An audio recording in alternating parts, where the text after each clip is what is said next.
Good evening. Welcome back to our regular meeting. We are coming back from closed session. We're reconvening from closed session here. And again, a couple of ways you all are joining us are through our regular YouTube channel. And we also know some of you have joined us through the phone number that was provided in the agenda. And with that, I was going to ask Member Rodriguez to lead us in the Pledge of Allegiance, please. Okay, everybody stand. No. I pledge allegiance to the flag of the United States of America and to the republic for which it stands, one nation, under God, indivisible, justice with liberty and justice for all. All right. Thank you, Member Rodriguez. Okay, so I would like to report on closed session actions. We did have an action. The board considered a claim by Fei Lu, claim 584017, and decided to reject the claim by a vote of 3 ayes, 1 no, and 1 abstention. And I skipped the motion by Member Nguyen, the second by Member Gutierrez. The no vote was from Member Rodriguez. The abstention was from Member Zhang. And with that, I'm moving on to student report. Originally on the agenda, we had listed that we would not have one, but fortunately for us, student member Castillo will be providing a report from Newark Memorial. All right. Thank you, President Martinez. So tomorrow at 10 a.m., Newark Memorial senior class officers and myself will be meeting with members Nguyen and Gutierrez especially, is that no determination has been made on any of these events. The situation is rapidly evolving, and as new information comes out, as orders change, and as things change in general, we'll be able to understand more clearly and more concretely what's going to happen. But essentially what will take place tomorrow is just figuring out solutions for each possible scenario so that we have, a plan to go on no matter what happens. Also, the CIF, which is responsible for high school athletics in California, decided to cancel regional and sectional and state championships for the spring season. So what that means is essentially there will be no spring season for high school athletics. So, a lot of senior athletes are kind of bummed out that, we're missing our last season. But, there is something way larger going on that we do have to take into account and respect and work together to, curb the spread of this virus. But in light of the COVID-19 outbreak and our transition to distance learning for the remainder of the year, Newark Memorial leadership created the hashtag Cougar Quarantine Spirit Week. We started with Pajama Monday, then TikTok Tuesday, and Wellness Wednesday. So people were showing off different ways that they're, staying healthy, staying active and all that. Today is Binge Watch Thursday, so people are showing off what they're watching. And then tomorrow is Cougar Pride Friday. So everybody's wearing their Cougar gear and their jerseys. People can check out the Newark Memorial's ASB Instagram page. It's Newark_Memorial. And also look up the hashtag Cougar Quarantine on Instagram, and you guys can see all the posts that have been made by our students. And then lastly, members of leadership are happy to be working with the board for the superintendent search. So the members are Wahab Salimi, who's the new student board representative. There's also Jessica Freed and Anushka Surti will also be working with the board on that. So and myself as well. So we're all happy to be collaborating with that search. And that's all for now. Thank you.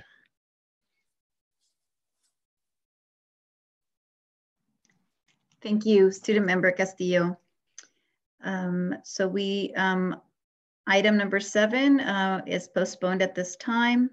Moving to item number 8, which is public comment on non-agenda items. Ms. Aquino, did we have some submissions?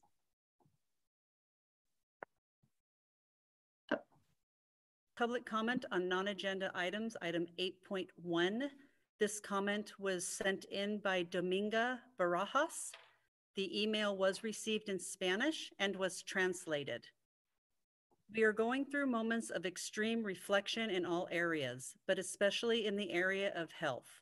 Knowing clearly that schools are places where the contagion of disease easily occurs and that nobody is free of contagion, it is time that the cleaning service is doubled instead of removing it. It is urgent that we have better hygiene in all of the schools, especially in the restrooms, cafeterias, classrooms, and offices, because it affects the health and students, educational personnel, and staff.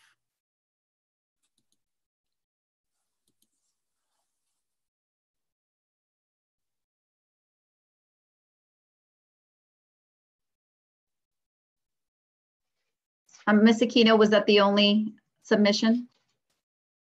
Yes, it was.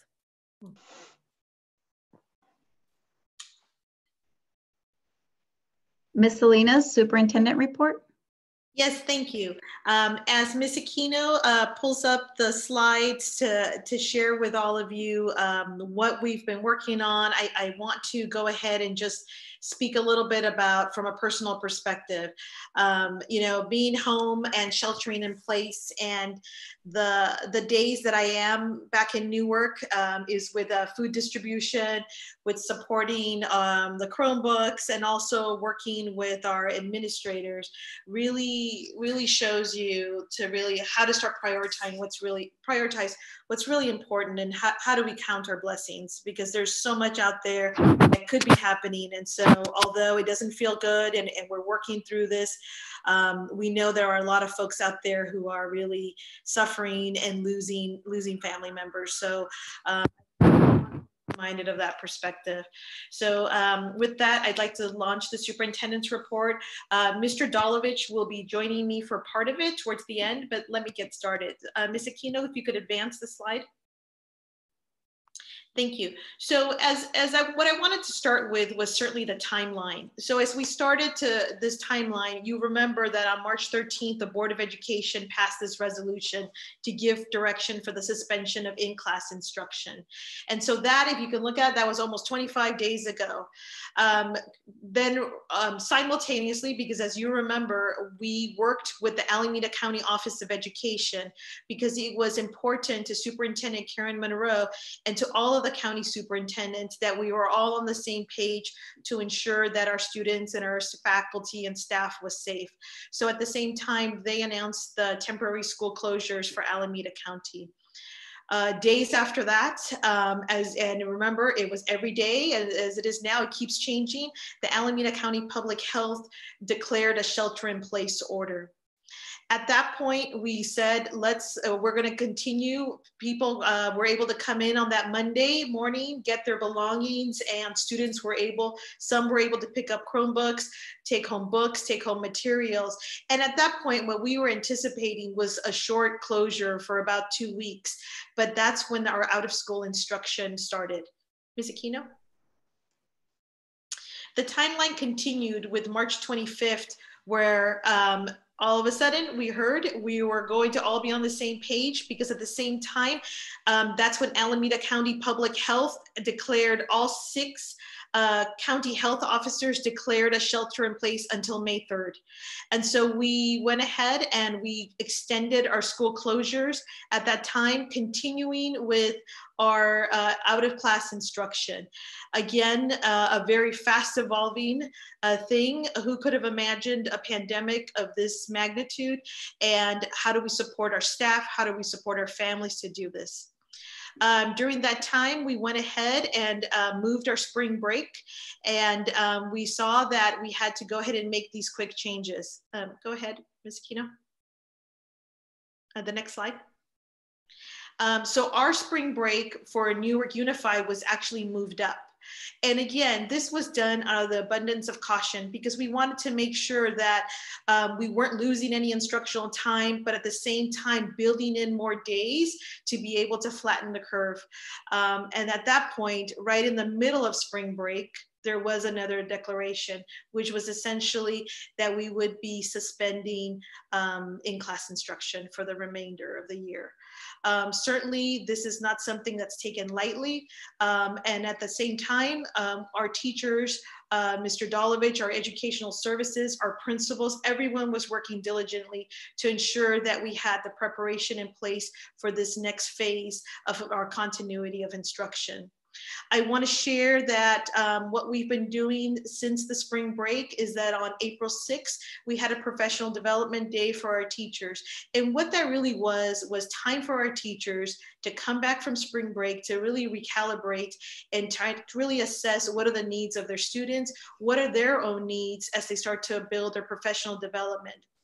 You have to picture, just as our parents and our guardians at home are grappling with really becoming teachers in many ways and supporting their own children at home.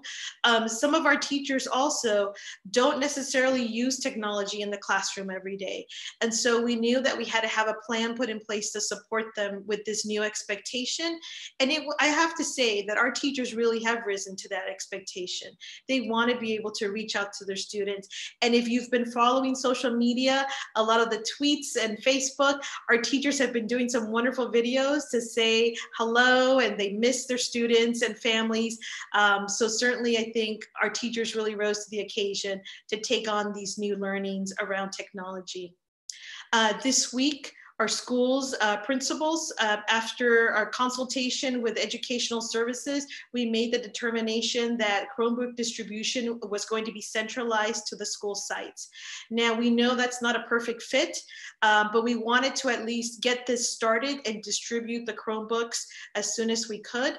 We anticipate another Chromebook distribution. We know that not everyone has yet had access, and so I'll be making some comments towards the end of the meeting and also on our website with what the next steps are with that. But a big thank you to the NUMA members, to our principals who went in during spring break, wiped down Chromebooks, unplugged them, made sure they were all ready to go, practicing social distancing at the same time, and got ready to distribute this week. So now for next week, the instruction is going to continue, and our teachers and principals are preparing for the next phase of the continuity of instruction. Shar? So I want to say a little something about the communication and the support of the City of Newark. A big thank you to certainly our council and our city manager and our mayor that have been consistently reaching out and connecting, I know, with the Board of Education and with the community, and certainly with us and with myself, because we know that we're all in this together, because we want to make sure that our schools are safe when we return and that everyone comes back healthy and ready to learn. So I want to share that. I also want to say that I'm asking all community members to please visit our website. I know that a lot of times we will see some miscommunication or questions out in the community. Our principals are doing a great job of monitoring their Facebook and their Twitter accounts, but when in doubt, please visit our website. Our website is where all information will be stored in English and in Spanish. And also there is going to be posted a contact email so that if you have any questions, you can email directly and we can funnel that request and get you the answers that you need. We are also routing our main phone number, and we will make sure that that is posted on our website. So if you have a question and it's more comfortable for you to call than to send an email, we will also be routing that phone call to our staff that is working off-site, but still working from home. Tomorrow, we will also be posting, we are working with the Alameda County Office of Education, and we have childcare opportunities for our first responders. This is provided by 4Cs. We will post that tomorrow on our website. But if you are watching this and would like information now, you can email your school principal who already has that information. And essentially, it's a survey for first responders to complete. And then the directors and coordinators of 4Cs will be contacting you directly as to where there may be childcare opportunities for you while you go out to protect us and serve in the community. The next slide, please. So before I introduce Mr. Dolovich to share a little bit more about the certificated staff plan and what that looks like, I want to highlight attendance. So the question's been asked around there is like, how are we taking attendance? How are we making sure that we're reaching all students and that all students and families are having access? I want to share that we are working with our teachers, and a part of the rollout of our certificated staff plan is that teachers will be taking note of who they are checking in with each week. Our principals will then be working with our teachers to ensure that our students are having access and that they're communicating with their teacher. We are going to put into motion our regular practice. When a student is absent, we work with our pupil services coordinator, Ms. Leon, and also our parent partners to reach out to the family, because a lot of times it may be for many reasons why they are not accessing the curriculum. Certainly it could be that they don't have access to technology, or they have not yet made the connection, but there could be other things at play. There may be a need for housing or food or other more important and imperative things that they need to address as a family. And so we want to make sure that that resource is out there for our families. Our parent partners and Ms. Ashley Acosta, along with our pupil services coordinator, will be making connections with families and ensuring that they are connected to resources. We have a very good partnership with the Alameda County Food Bank, and we are continuing to get food and deliver it to doorstops for families that are the most in need. So I wanted to share that. In terms of resources, as the plan that is going to be rolled out, we are going to include a lot of mental health support for our students. We know that many of our students, a lot of them are maybe feeling isolated and not connecting as much with other students. So we want to make sure that our teachers have the resources to support our students, and also that our counselors and our mental health clinicians and all other staff that is there on a day-to-day basis when we are in class, that they have a caseload of students to connect with. So more on that. And at this point, I'm going to ask Mr. Dolovich to speak a little bit about the input that we've received to develop this distance learning plan, what the professional development opportunities for our teachers, and then what some of the expectations are. So thank you, Mr. Dolovich. Thank you. Good evening, members of the board. First, I want to recognize that this is a challenging time for a number of our families, students, and staff throughout Newark. The crisis effectively asked us to redesign education in a span of days. And I took a lot of solace to say that Newark indeed was up for the challenge. And I couldn't be more proud to be a part of this community at this time. From all staff, child nutrition, as Ms. Salinas mentioned, distributing meals, principals stepping up with Chromebooks, but especially deserving of note, our partnership and collaboration with NTA leadership. Specifically, they've been responsive and supportive. And last but not least, our outstanding teachers deserve recognition. They've gone above and beyond, reaching out, asking questions, supporting one another, and essentially reimagining the unimaginable. Which brings me to the PD on the slide. We are going to take a hybrid approach to professional development. We want to be thoughtful and strategic on behalf of our students. First, what this is asking of us is we have a number of Google certified teachers within Newark, and we have a single platform, which makes a lot of sense to streamline and move forward with all of our staff. So therefore, we'd like to really have the tap into teacher voice and also have teacher experts within Newark lead us.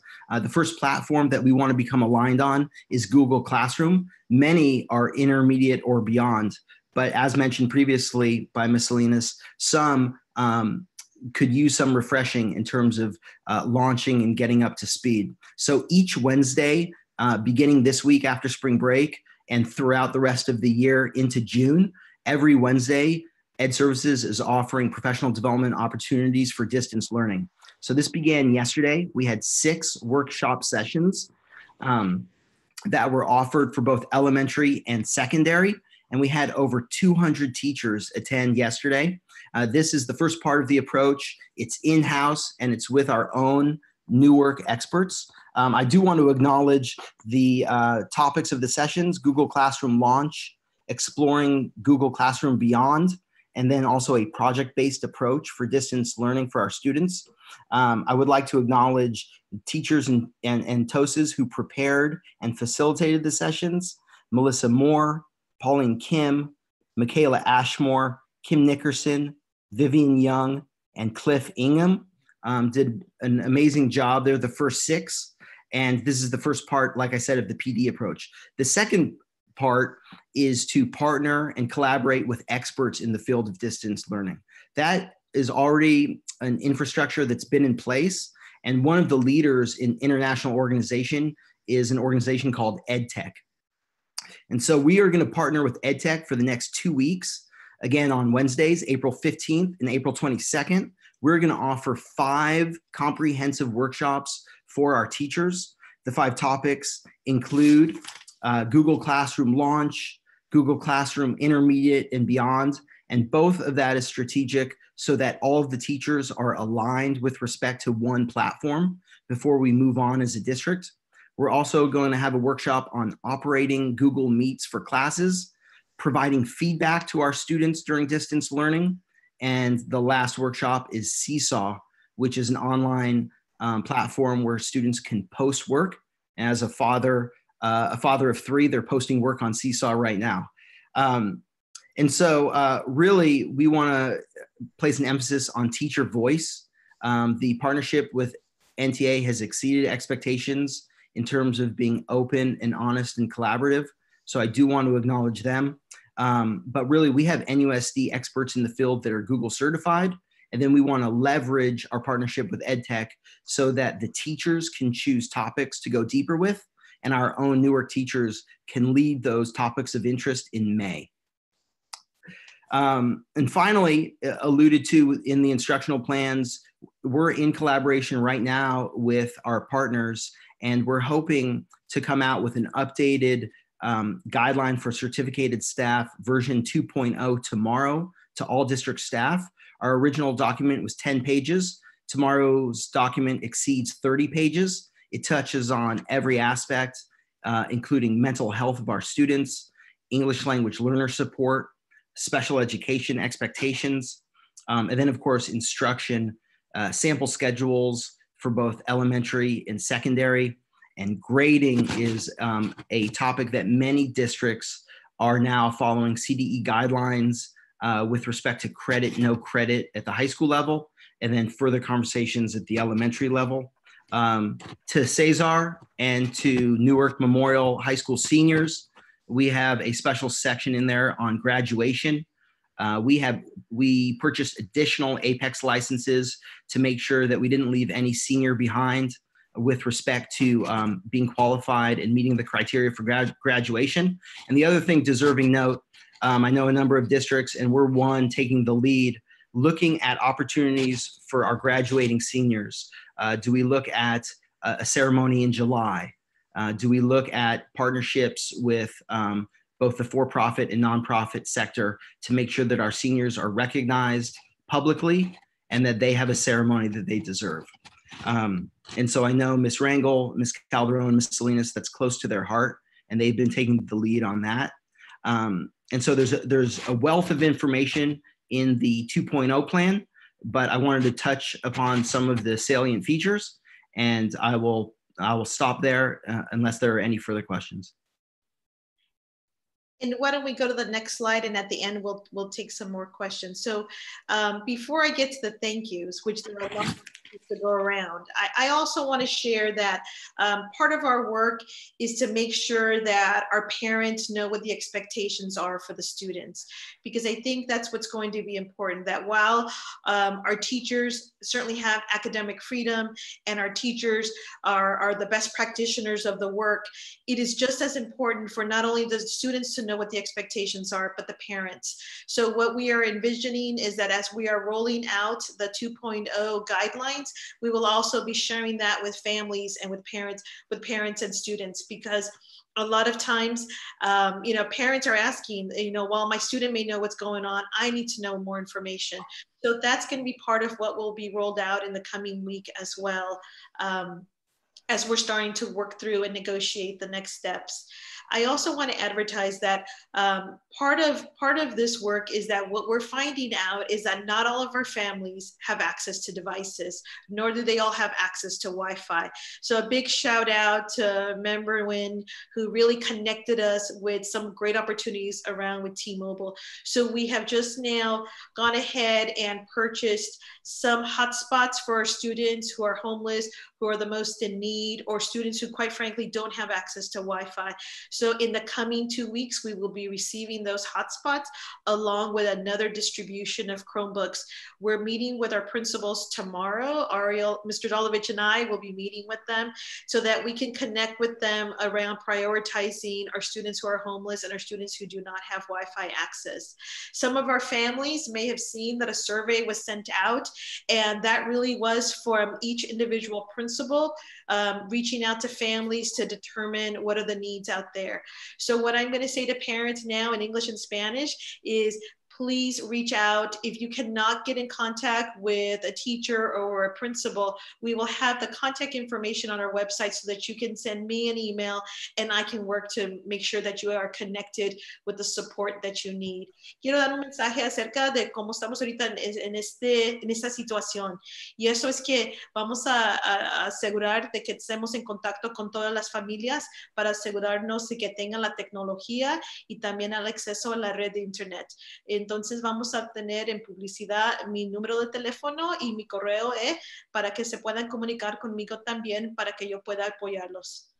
And so I want to, as we start to get into the thank yous, a big, big thank you just to the Newark community. And this quote really spoke to me, that there is no power for change greater than a community discovering what it cares about. And I think for me and for us all to reflect on, what I'm really looking at is what's important. What's really important is our kids and our families, and giving this time for us that while I joke with my husband and I joke with some colleagues, this job has truly become 24/7, because really when you start to work remotely, you know that there's changes and help and work that needs to be done pretty much all during the whole day. So we want to make sure that we're responsive. So I think that's a reflection for me. And I want to give a huge shout out to our community partners. If you have been watching Twitter, and if you have been watching social media, you have seen what a great partnership we have with our business owners in the city of Newark. So thank you to the Arteagas, to Council Member Susie Cayasso, to Mr. Sohan Sharma for putting together breakfast for our students in the last few weeks, for our families that may need access to a warm meal for their students. And then a huge shout out to Mr. James O'Sullivan. So if you know O'Sullivan's, one of the first places people told me about when I came to work in Newark a few years ago was, you got to go to O'Sullivan's, that and Dino's. And so knowing that Mr. O'Sullivan has provided spaghetti dinners and breakfast for our students, and you see it on social media, just how it's getting contagious. He'll share out, I just got another donation for money, and they said, feed the kids. So a big thank you to our business owners who have really stepped up to support Newark kids and families. So with that, that concludes my superintendent's report, and thank you, board, for your support, because really we can't do this alone, and it's been your support that has really pushed us forward. Thank you. Thank you, Superintendent Salinas and Mr. Dolovich. As we move forward on the agenda, item 10, employee organizations. President Martinez. Oh, I'm sorry. I'm sorry. I just skipped right over to raised hands. Yeah.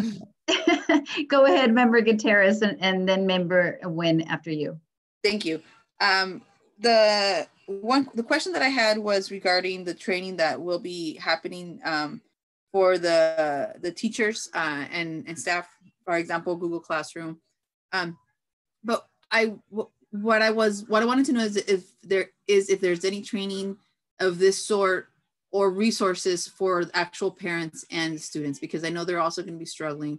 And particularly, I know my focus is more on the parents. Students are going to pick up on this very quickly, but a lot of parents want to help their students as much as possible, and they want to also be informed. So, but some of them will struggle with technology. So is there any resources for them to learn this new platform as well? Yes, I want to share that what the conversation I had with some of our administrators in NUMA is that we need to now start to make the shift to parent education. I think in the first few weeks of the pandemic, our focus was more on making sure folks had meals, making sure folks were connected. We now need to make that shift. So in speaking with Isabel Cervantes Falk, we are looking at how to push out some virtual parent workshops or coffees with the superintendent, so that we can really start to have these online platforms to hear directly from families, but also to give them some tools. So yes, that is one of our next steps. Member Nguyen? You're mute. Hi, I just wanted to say thank you, Acting Superintendent Salinas, for the update, and also Ariel, Mr. Dolovich, for the update as well. I know that you guys both have been working very hard and getting your team ready and prepared for this, and that is very much appreciated. In terms of my question, I know that we were able to secure 150 Wi-Fi devices. I just wanted to make sure I wanted to know how will those students be identified, and if they will be allocated at all sites? Yes, and so what we're doing now is that we're pulling the list of identified students who are identified as homeless. And then the next cut is that we're going to go by the principal and teacher recommendation, because as we know, sometimes they will know first if the student is homeless at this moment, because we want to see who have they not reached out to. So as Chromebooks have been distributed this week, at the end of the week, or tomorrow's Friday, our principals will be checking in with Mr. Dolovich and I in the morning, and that's going to be our next cut. So first cut will be identified homeless students, and next cut will be students that they have not been in touch with and that we've actually made a personal phone call or a way to verify it.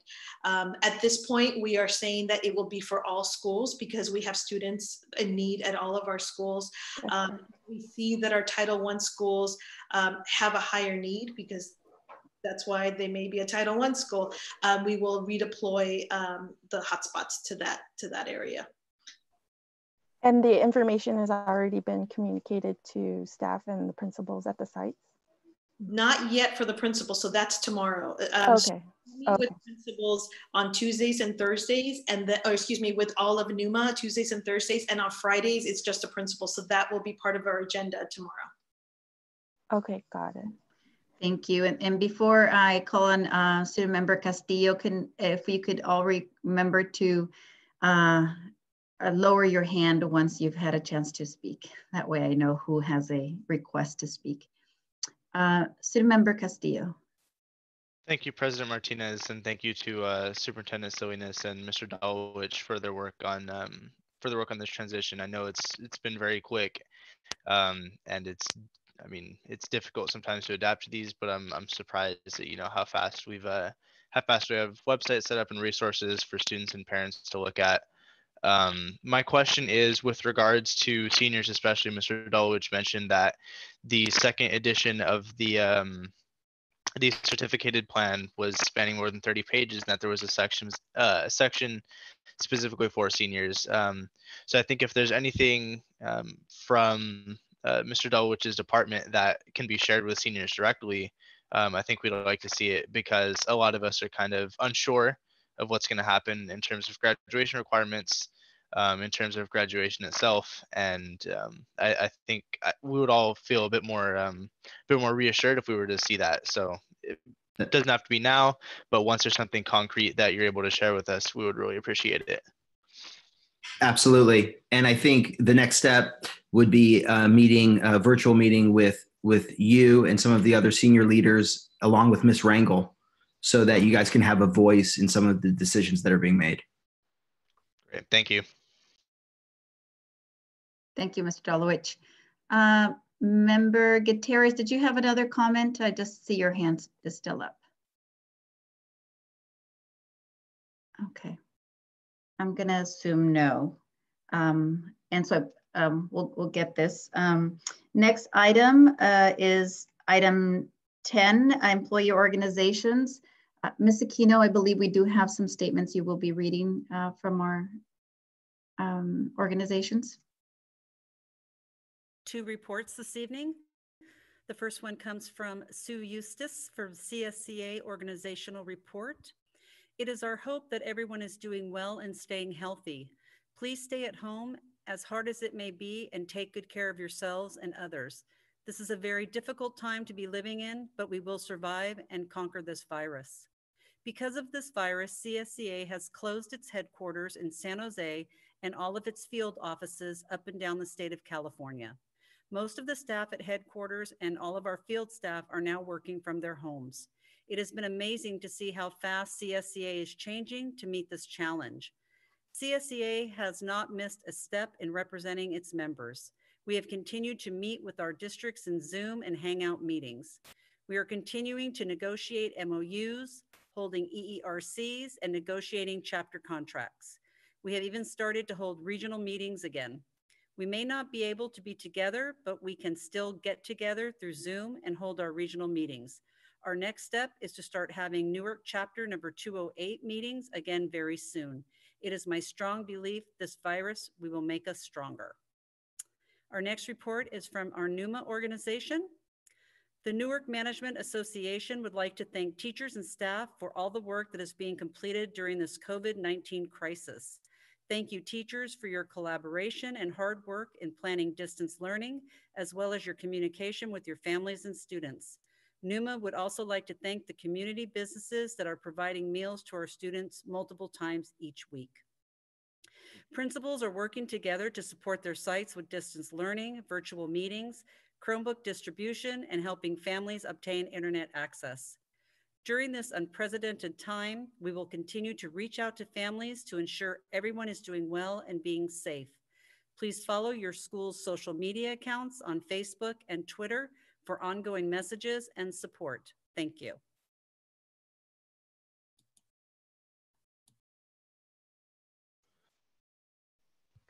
Can I ask real quick if there was a specific individual from NUMA that made that report, just for the record? That would be the NUMA president, Ms. Catherine Ingram Waters. Thank you. I did see your hand, Member Castillo. Ms. Aquino, those are the only 2 reports we have? So I apologize, I thought there were 3. Yes, correct. Okay, thank you. Okay, thank you so much for the organizations that submitted reports. And again, we cannot express how grateful we are to our classified, to our certificated, to our NUMA partners, every single one that is doing something that can't just because of the shelter in place, but is thinking about our kids and the team. Just thank you so much for that. With that, we move to item 11, old business. The first item is 11.1, which is the superintendent search update. And for this, we will be having our McPherson folks join us. Oh, there's Bill Hewitt. And I believe, Ms. Aquino, you're gonna go ahead and give them access to speak. Welcome, Bill and Dan. You have access.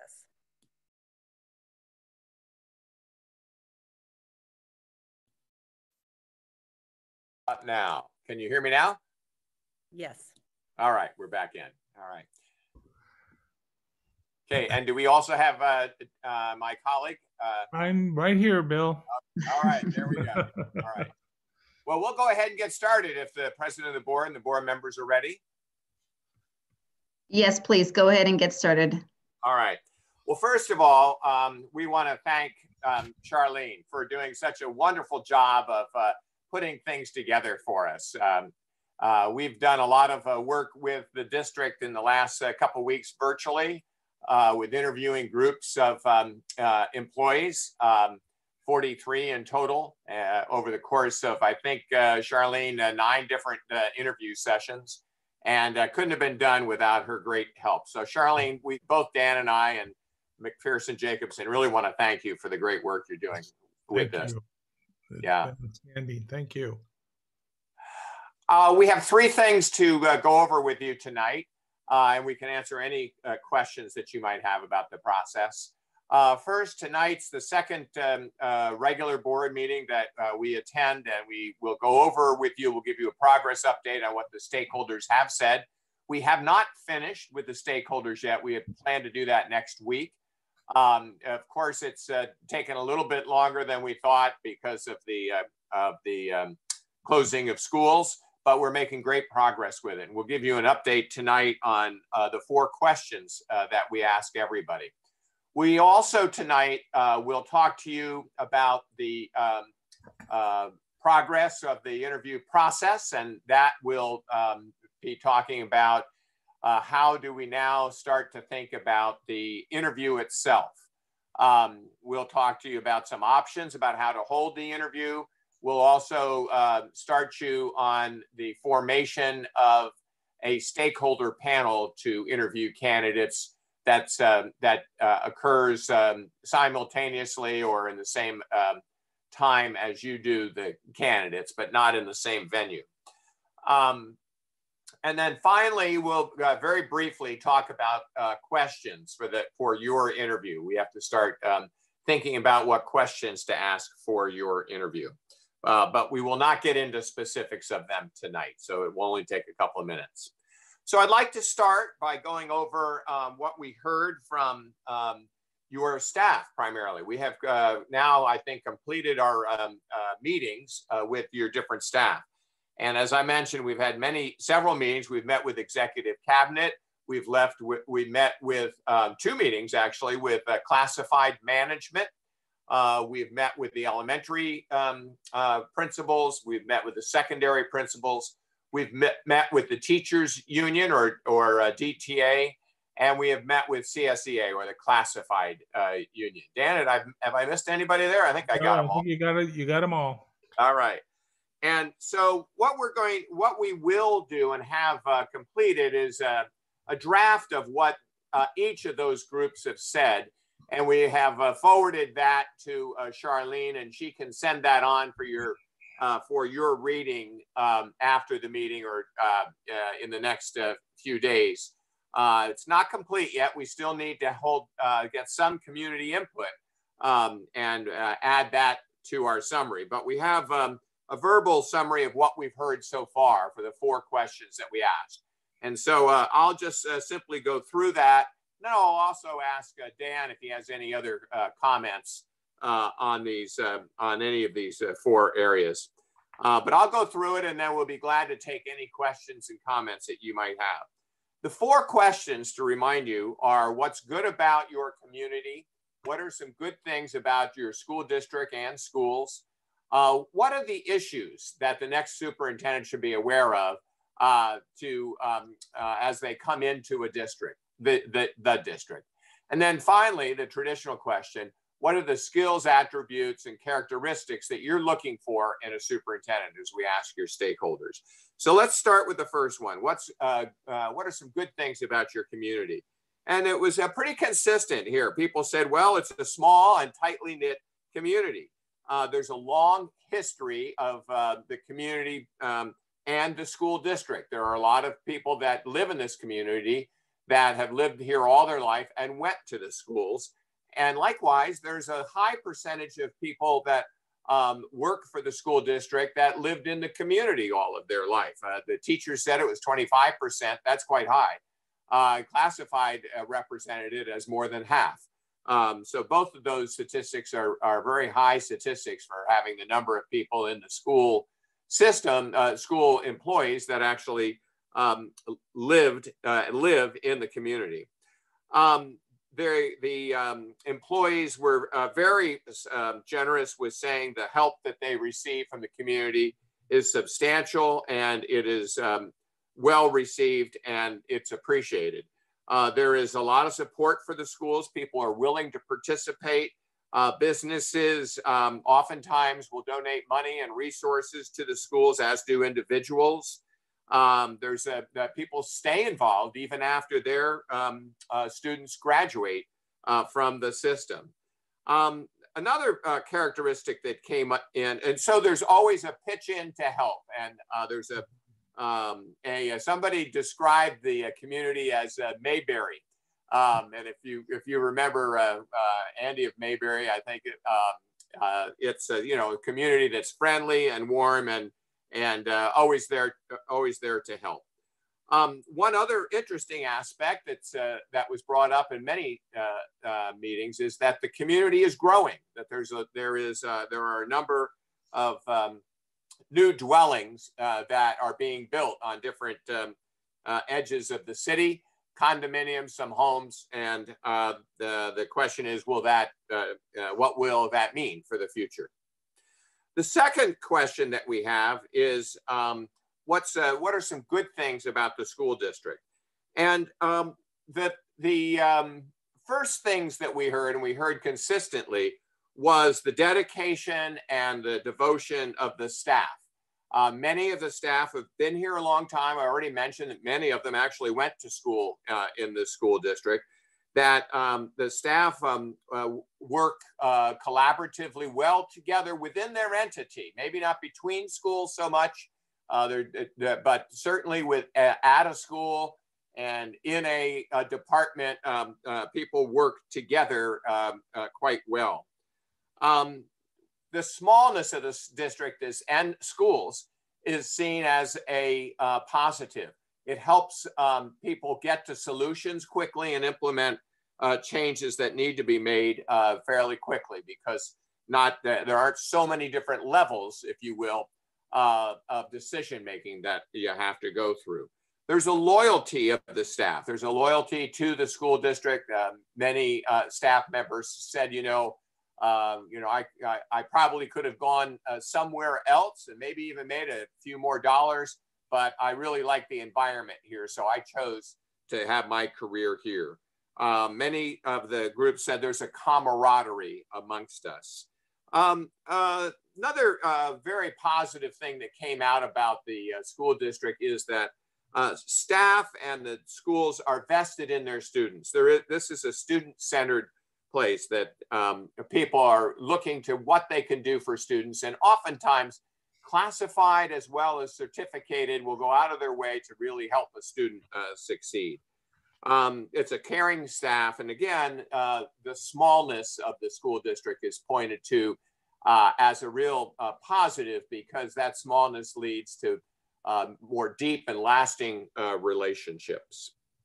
Now, the issues, and I like to say that these are obviously always a little more controversial, but every school district and every school has issues. And it's important for us to bring the issues forward while we do this search because of the match. We want to find the right person to lead the district.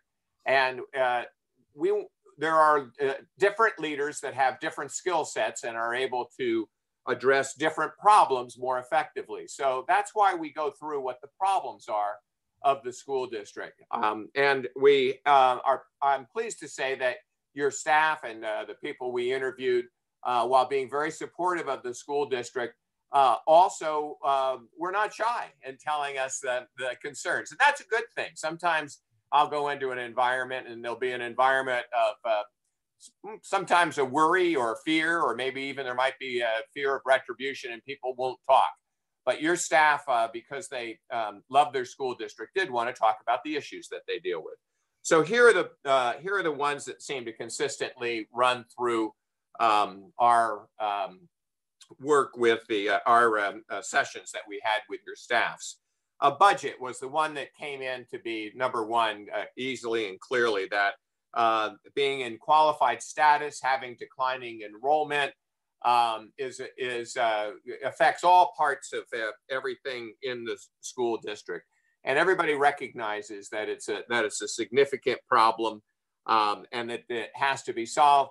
But in line with that, also there was a unanimity of belief that the tough solutions, or the tough problems of budget haven't been addressed well, and that the district really needs a leader that can take these tough issues on, even though that may be controversial and problematic, and be able to help the board with this and help the school district find solutions and then implement them. There's also some concern that when solutions are found, the tough ones aren't or can't be implemented.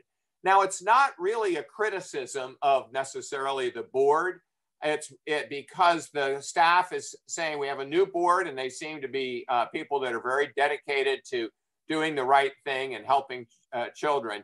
But it's just part of the culture that has happened over the last few leaders that the tough decisions have been tough to, very difficult to bring forward with good recommendations and supportive information that would allow a board to make some of these tough decisions.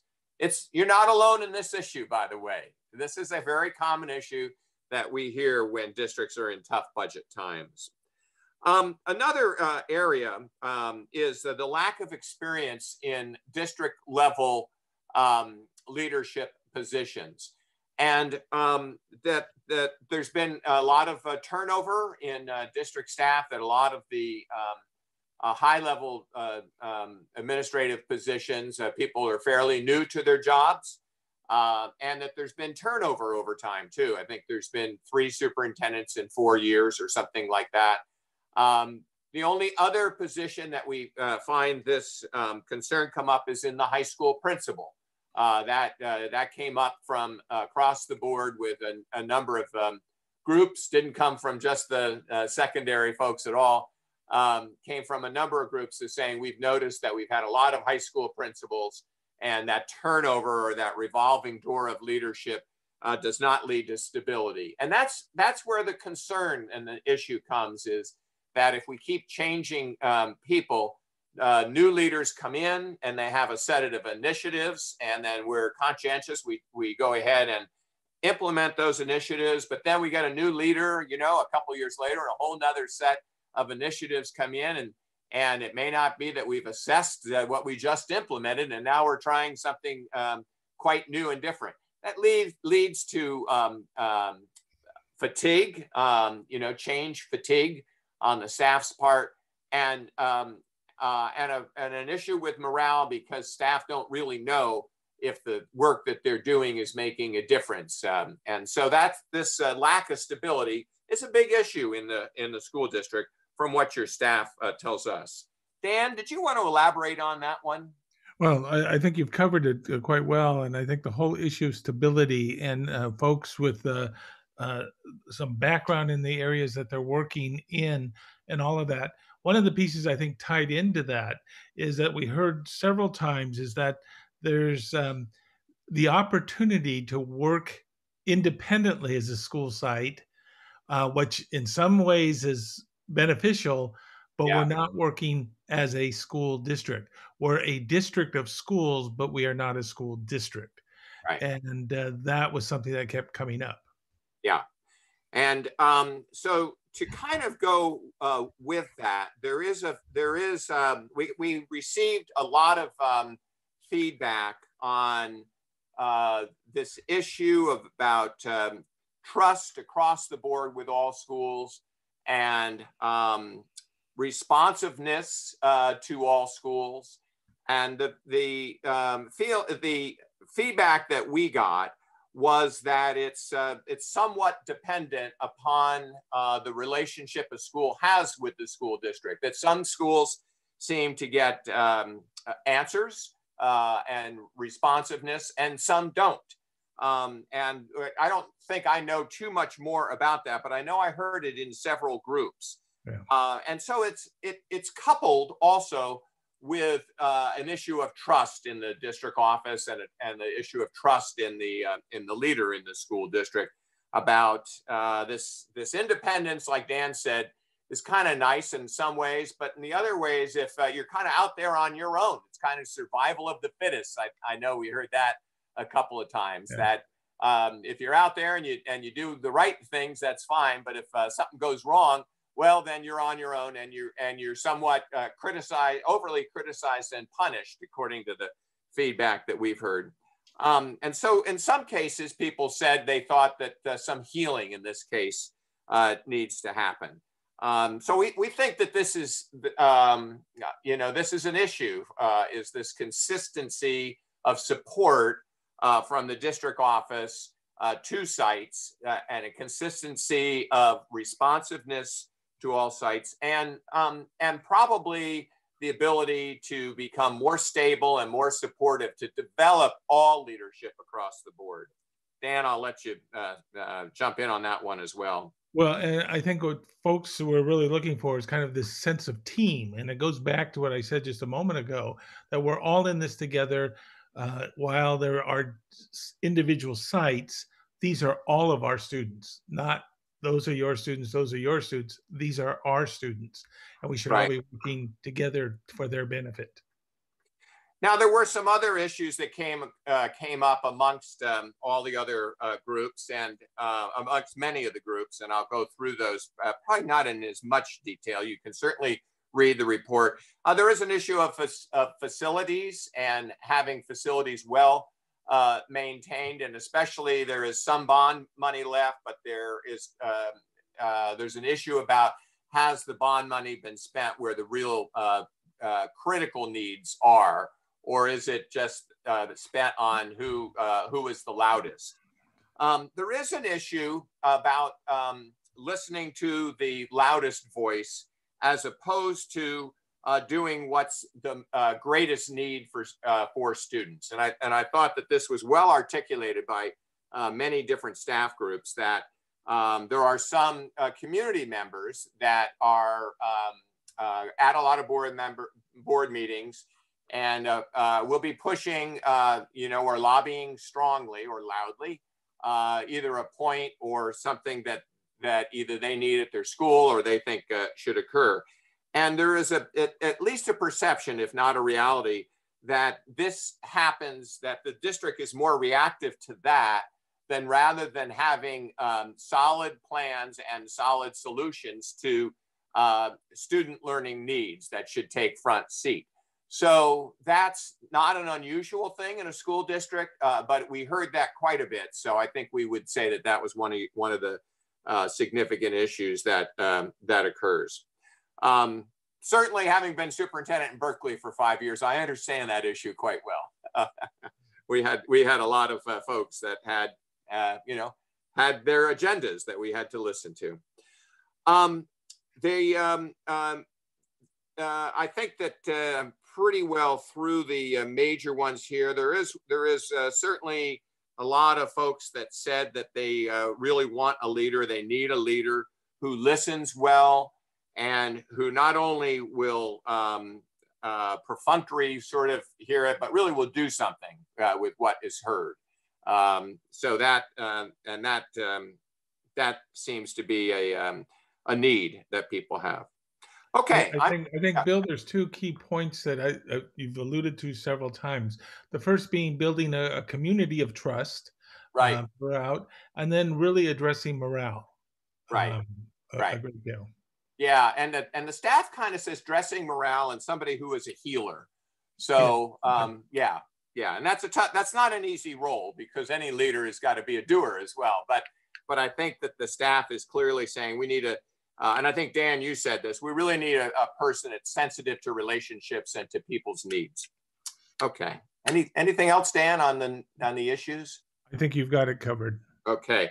All right, we want to talk about now what people are looking for in their next superintendent, and these oftentimes mirror what the issues are. So they're looking for a people person. They are looking for somebody who will build staff morale and build trust. They want to make sure that this was said over and over again. Somebody that has a proven track record and that is successful in getting things done. So that's at play too. Is that there's a feeling that. Not only feeling, but there's evidence from staff that say that we really don't accomplish things and then evaluate them and then make sure that they're well grounded. We need somebody who is got a track record of being able to improve instruction, being able to implement programs, and fully assess them. And Bill, I think it's important to say with that, there was frequently a qualifier that it doesn't need to be somebody who's been a superintendent. They Right. can have a track record in whatever department or from wherever they come. That's right. Thank you, Dan. That's exactly right. Yeah, they said it's most important that we have somebody that knows how to work in the political arena and knows how to work with staff to bring people together to get things accomplished. And somebody that isn't bringing in constant change. A lot of people said the next leader should build on what is here and what is successful here. Somebody who's vested in the district. This came up consistently, and it didn't surprise me given the town nature of your school district, is that, and we heard this from the board too, is that they really want to have somebody who is not treating this like a stepping stone, but is going to be here for a while. They recognize that this superintendent needs to be here for at least 5 years and wants to be here, doesn't want to be here just to move on to the next spot. If I know we can't say you must live in the district, but many people said the person needs to be involved in the district and the community. They need to be visible. They need to go to school sites. They need to, a couple of folks said, gee, it'd be great if they shot baskets on the playground with the kids and visited school sites frequently. So that visibility, being a part of schools, being a part of the culture of the community is important. They want somebody who is inclusive and knows educational equity. It's a diverse school district, and it's very important to be able to have experience in working with cultural diversity and able to lead in that environment of equity. They want somebody who can manage outspoken people effectively and work at the same time with the board in that environment.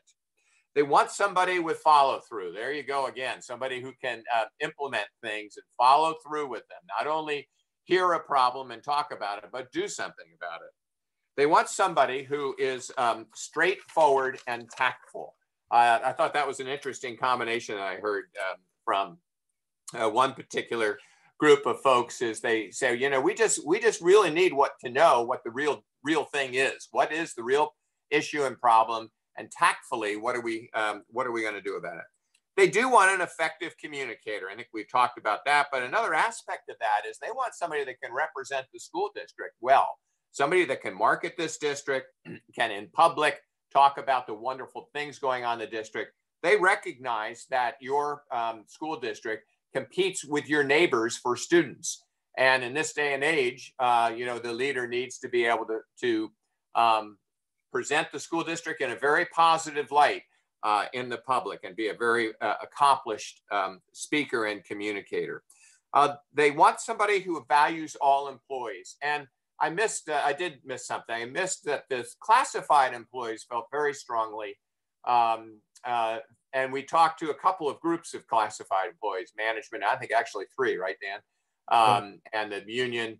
Classified by and large is concerned that they're not heard, that they are second-class employees, that they don't get as much attention or heard as well as certificated staff.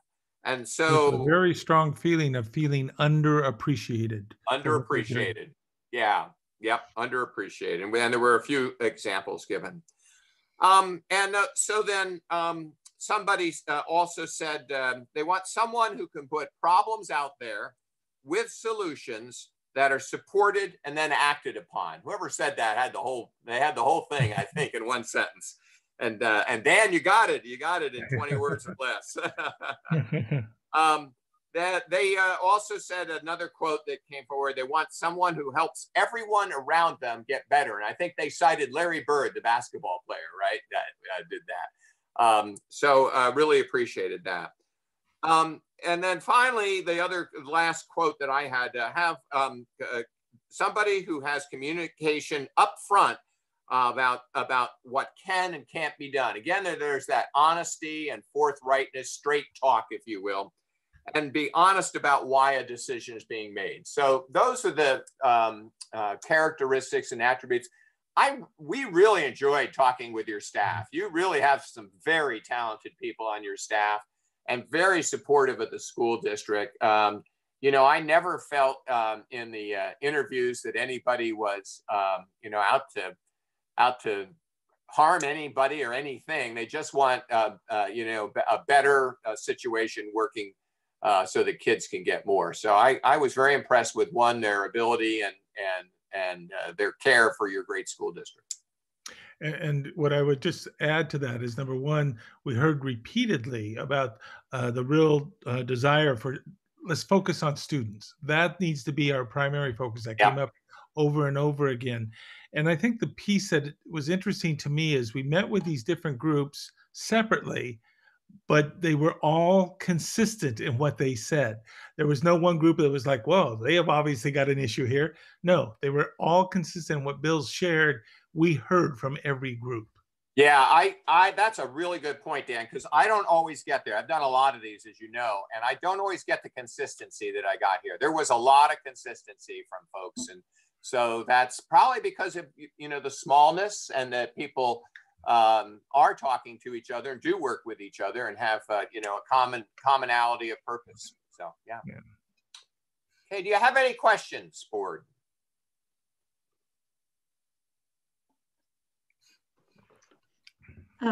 Member Nguyen?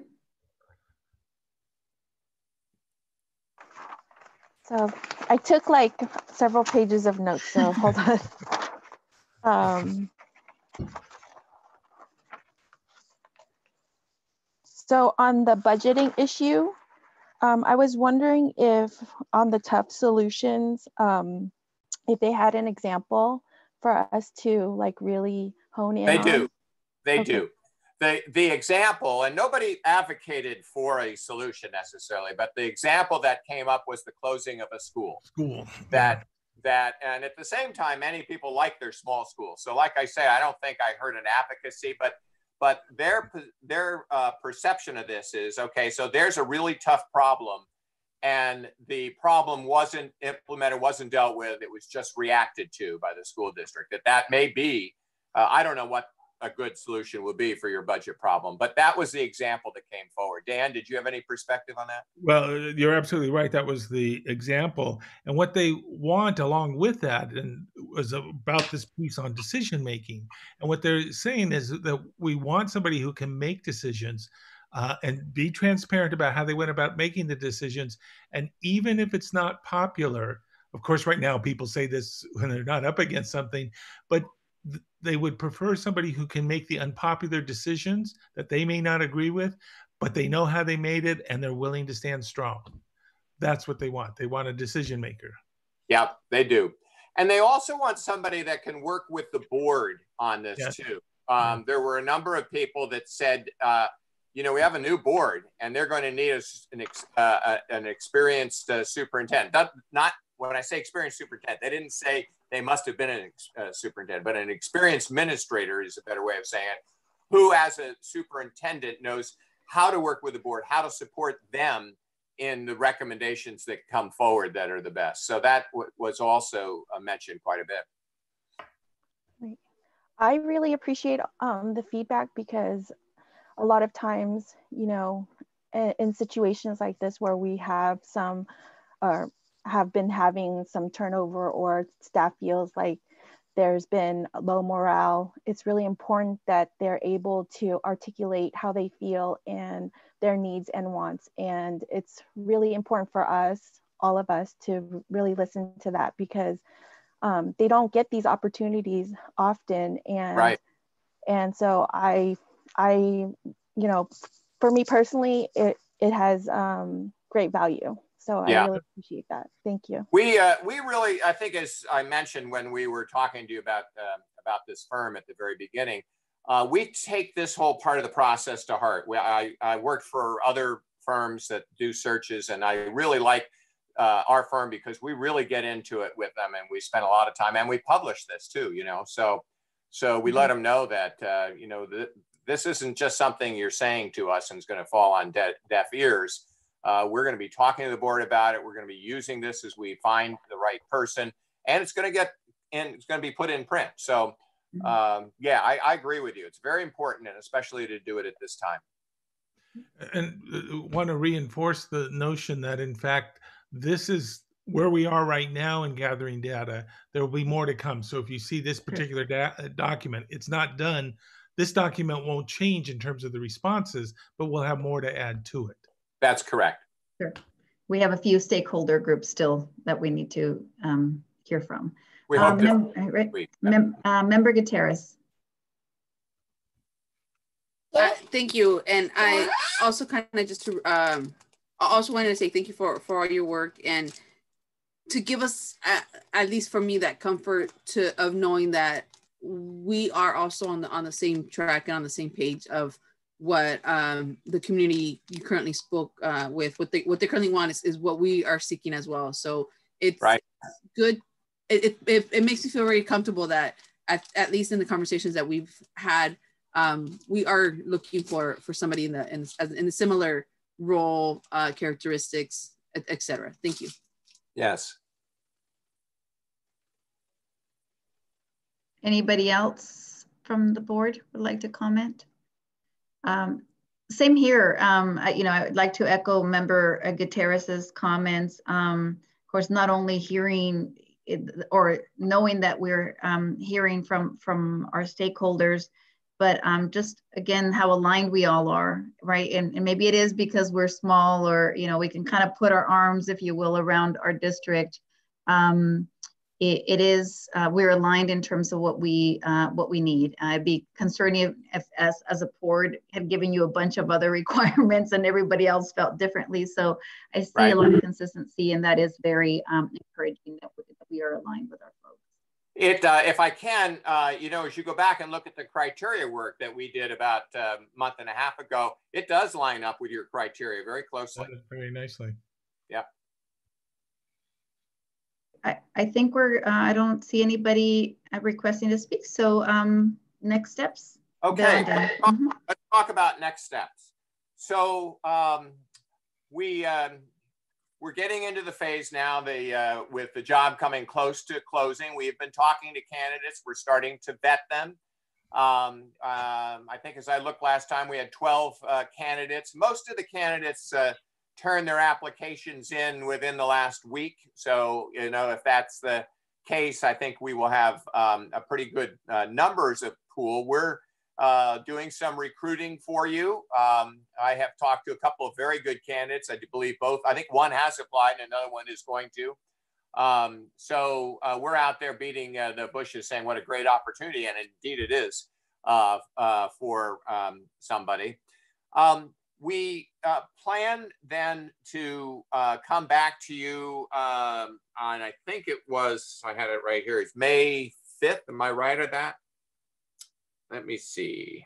Gotta find yours. You gotta find. Nodding yes. Charlene's saying yes. Is that right? May 5th. May 5th, we have a board meeting set, and this is a long meeting because we will, in closed session, go over all of the information that we have on all of the candidates so that you can select the people that you want to interview.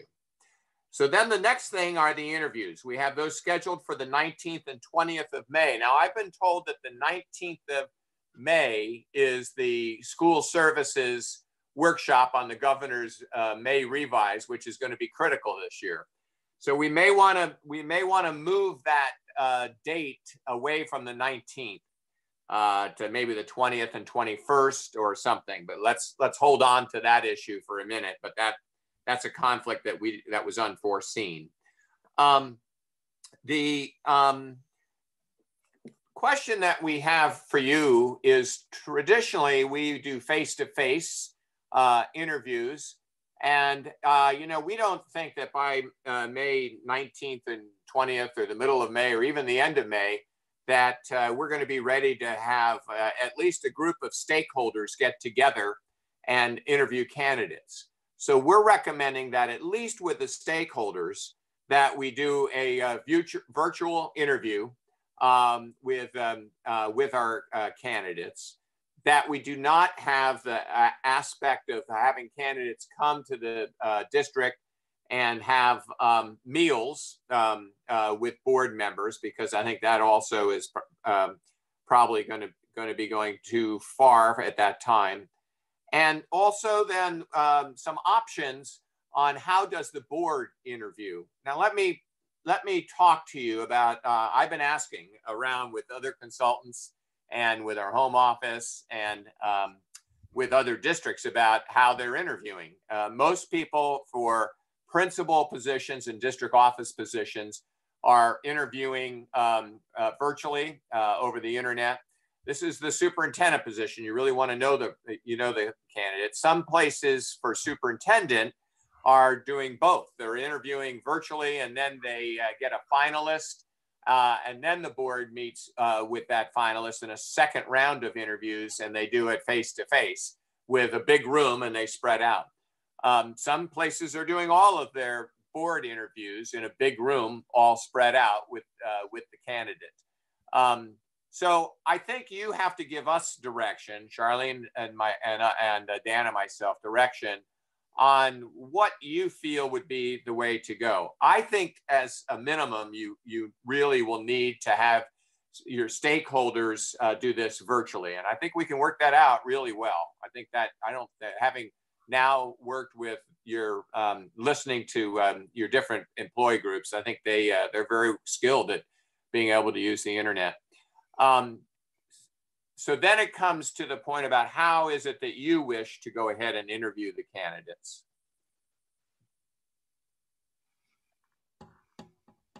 If I may suggest at this point, I think we have to just opt for the side of safety, and everything should stay virtual at this point. Yep. Okay. Yep. She, Member Gutierrez, stated what I was about to state. So I wouldn't assume that we would do any in person. Okay. All right. Anybody else? I think that's actually what most districts are doing. Most of the people I talk to are doing a virtual interview, even for their superintendent. There's one district that I'm currently working with that's going to do that, and then for their final candidate before they offer the contract, the president and one other member of the board are going to meet with that person just to confirm things and meet the person personally. Okay, all right. So you may choose to do that at the end, and you can decide that later if that's what you want. Okay. Well, we'll go down with this. The questions also come up is, should we delay this? And we think no. You're well into this, and you're doing very well as a district. We've got everything in place out there, and you've got people interested in your school district. Your employees want to have a permanent superintendent. That was clear to us, don't you think, Dan? Yes, most definitely. Yeah, they volunteered that. Your employees said, we know we need a superintendent. We need somebody who's going to be here for us for a good period of time too. Yeah. So, okay. Absolutely. No, appreciate that. Appreciate the input. Of course, all of us, whether we are on the board or as district staff, or at any level of the organization, I think we're all asking that, from a timing perspective, not just for this, but just everything. There's just so much uncertainty. Right. But I very much appreciate the guidance in the process and the input. And I'm sure we'll be connecting, in the next several days as you continue with the stakeholder meetings. Anything that you need from us. Oh, I'm sorry. Did you want to speak about the survey that there's some links out there? I'm not sure. I actually have 2 or 3 things left. Okay, sorry. Okay, go ahead. And one of them is going to take some time. So, so with the stakeholder group that's going to interview, that is a board committee, and you have to take action to name them. Okay. So the last time we talked, you talked about having staff members and community members on a stakeholder panel, I think of about 10 people. And given that we're doing it virtually, I think it's probably good to limit it to 9 or 10 people. And from our standpoint, this is a representative group. So you're going to want to have some people from the teachers union, some people from the classified union, and some administrators on that panel. And likewise, you may want to have a student on the panel. And likewise, you're going to want to have some people from the community on the panel. And what we would recommend is that you have at least 3 teachers, because you really want teachers from different levels, and and normally a board will ask their union to bring those people forward. I believe you need at least 2 classified, and sometimes districts want to have as many classified as teachers for, to show that both groups are important. And again, with classified, you want folks that are from different jobs. You don't want, as much as I love them, you don't want 3 school secretaries as the 3 classified, okay?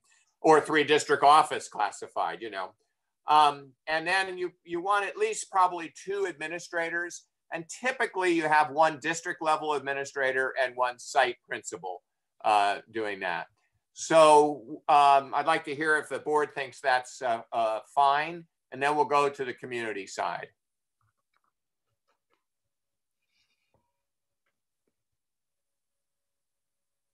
Right, I was just taking some notes, and I'm fine with that. Any comments from any other thoughts from the rest of the board?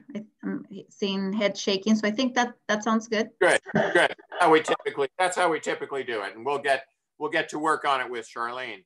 Now, you want some community representation on this panel, and I would suggest you have it. You're going to have 8 staff members now, so I would suggest you have at least 4. That does take us to 12, but I think it's still fine at 12. I don't want to go higher than that, but I would say at least 4 community people. Boards do this different ways. Sometimes board members appoint 1 each. Sometimes you ask who is interested, and you put all the names in a hat for equity purposes, and you draw names out. A lot of boards do it that way. And then sometimes you have different organizations that you want represented. Like DLAC and your PTAs. And so then you go to those organizations and say, why don't you put 1 person, you choose who you want to have on it. So those are the 3 different ways that boards do it. The one that tends to be the fairest and the most equitable is to simply say, you all come and we'll pick 4 people randomly to do it. The upside of that is that everybody has a fair shot at giving you input, and that is important, that everybody's got an opportunity to do it. The downside is that you don't necessarily get representation from every corner of the district. Yeah. How would you like? Member? Yep. Sorry, Member Rodriguez, did you have a comment? You're on mute, Ray.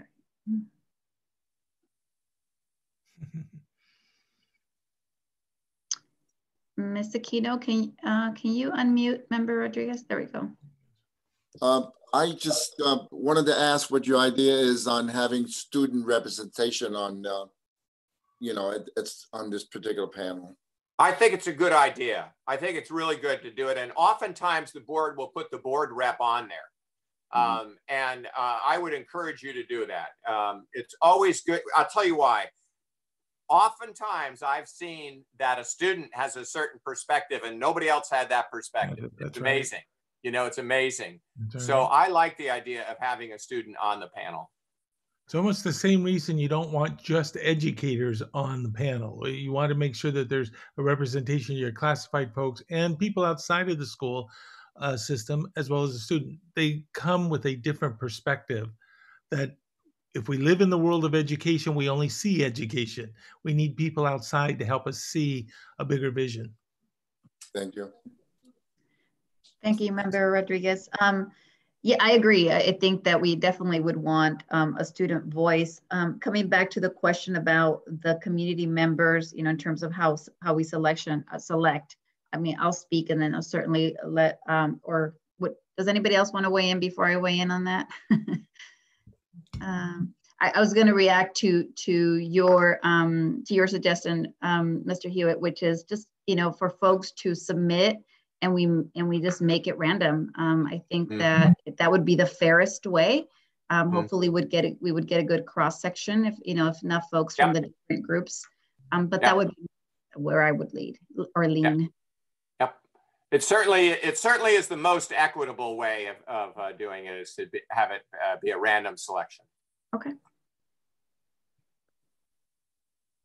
I don't see any other comments. Next item.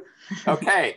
The final item, I think, unless Dan, I missed something, is that we need to start thinking about the questions that you're going to ask. Now, here in the next week or so, I'm going to be sending out a list of recommended questions that are aligned to your criteria. You might remember that we align your questions to your criteria, but there'll be more than you need. So I will want you to prioritize or make up your own question about what would be the best question for that criteria. And then to submit that back to us through Charlene, and we'll come forward at the third meeting with a set of questions that we're recommending from your feedback. And of course, you can modify them then if you wish as well. Now, the questions that you don't use, we will use with the stakeholders. Obviously, with the stakeholders, we won't have as much opportunity to build a set of questions for them. We will have them meet together with us beforehand, an hour before we start interviewing, and we'll go ahead and give them a set of questions that we recommend and let them modify them or add or delete what they wish to do. Now, we have two ways of, since we're doing all of this virtually, we have two ways that we could organize this during the interview sessions. On one day, we could interview the stakeholder folks. And then on the second day, we could go ahead and have you interview the candidates. Or we can do a round robin sort of thing. In the morning, some go with the interview group and some come with us. I don't think you need to make that decision right now. It will largely be dependent upon how many candidates you have. So we'll address that in the third meeting. And that, I think, Dan, unless I missed something, that checks everything off of my list. Do you have anything I think it checks everything off.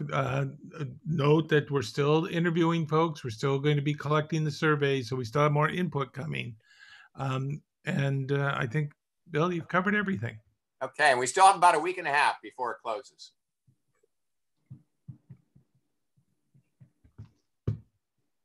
Oh, I'm not a mute. Thank you so much. Any comments or questions from the board? If not, I'd like to thank you. Oh, sorry, Member Rodriguez. No, it was my understanding that your presentation was going to take about 20 minutes. You sure took a long time. We took a little bit of time. Yep. Sorry about that. Anyway, I appreciate it. I think we said a half an hour. It takes longer when we're not in person. That's right. Whoa. Let's see, what did I do here? No, just thank you so much, Mr. Hewitt and Mr. Morayo. And look forward to have much more input from our stakeholders and you bringing us just that information forth. We will absolutely work with you on the next, we'll call tactical steps. So thank you so much for your report today. It's our pleasure. Thank you. Thank you. Thank you all. Thank you. Thank you.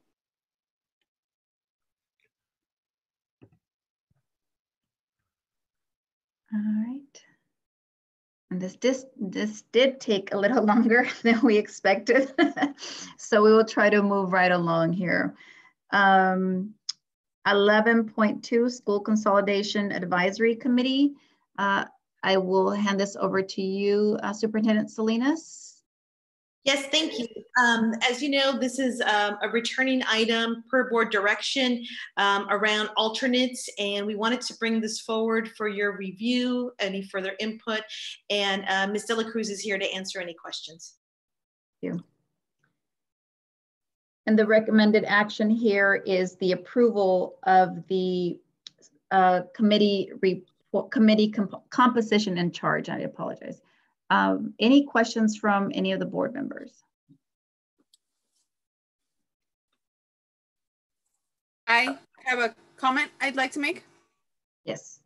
I wanted to suggest that we add a word And so to that end, I was gonna request that I make an amended motion. But since we are talking about this right now, what I wanted to include in if we're looking at the document itself, right where it says committee composition, currently it says the board will appoint all members of the committee, which include the following. I just wanted to include the word may, so that it would read, which may include the following. Reason being is, as we continue, as we look at the document, part of it says, and as we're looking at the document part regarding the alternates, part of it does say that if a member misses the second meeting, they will not be, the alternate would not be, or would not be replaced. So to that end, we could possibly be missing a category, and I wouldn't want us to be restricted by our wording. So that is why I'm asking that we include the word may. Okay. And Key, I am, Member Gutierrez, I am looking at that section. Can you repeat again, which sentence is the one that you'd want it to be modified? Yes, the title, it says committee composition, and the first sentence reads, the board will appoint all members of the committee, which I want to include may include the following, colon. Okay. Any student member Castillo?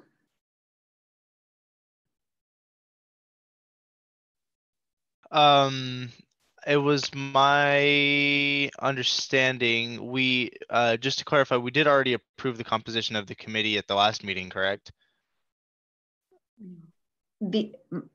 My understand, I believe so. My understanding was that it was really the alternate process, right?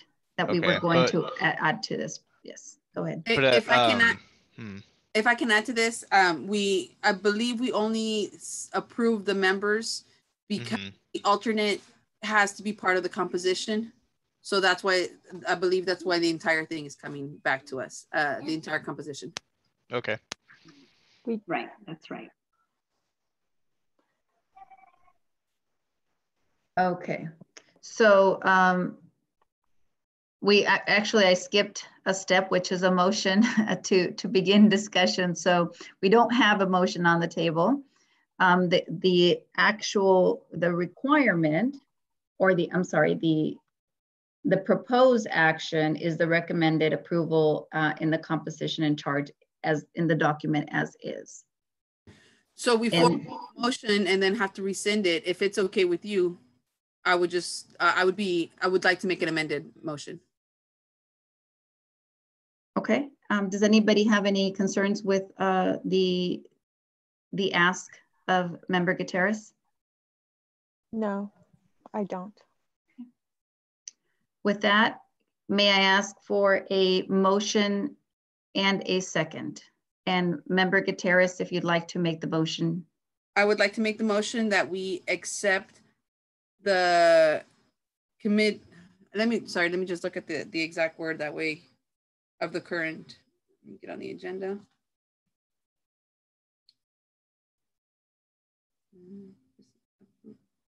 Okay, I would like to make a motion that we approve the School Consolidation Advisory Committee composition charge with the addition of the word may in the specified section. I'll second that. And I will ask Ms. Aquino, did you capture the motion? Yes, I did, thank you. All right. Does anybody need the motion repeated, or are we okay to move forward on a vote? Or any other questions regarding this item? No. If not, I will go ahead and ask for a vote.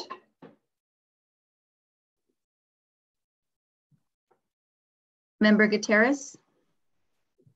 Yes. Member Zhang? Aye. Member Rodriguez? Yes. Member Nguyen? Yes. And I vote yes as well. Motion carries with 5 ayes.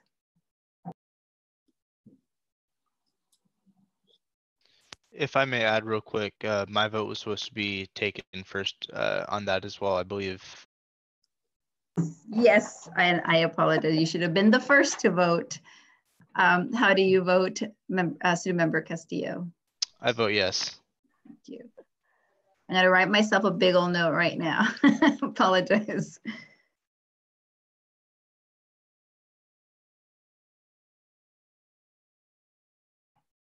Give me 1 second here.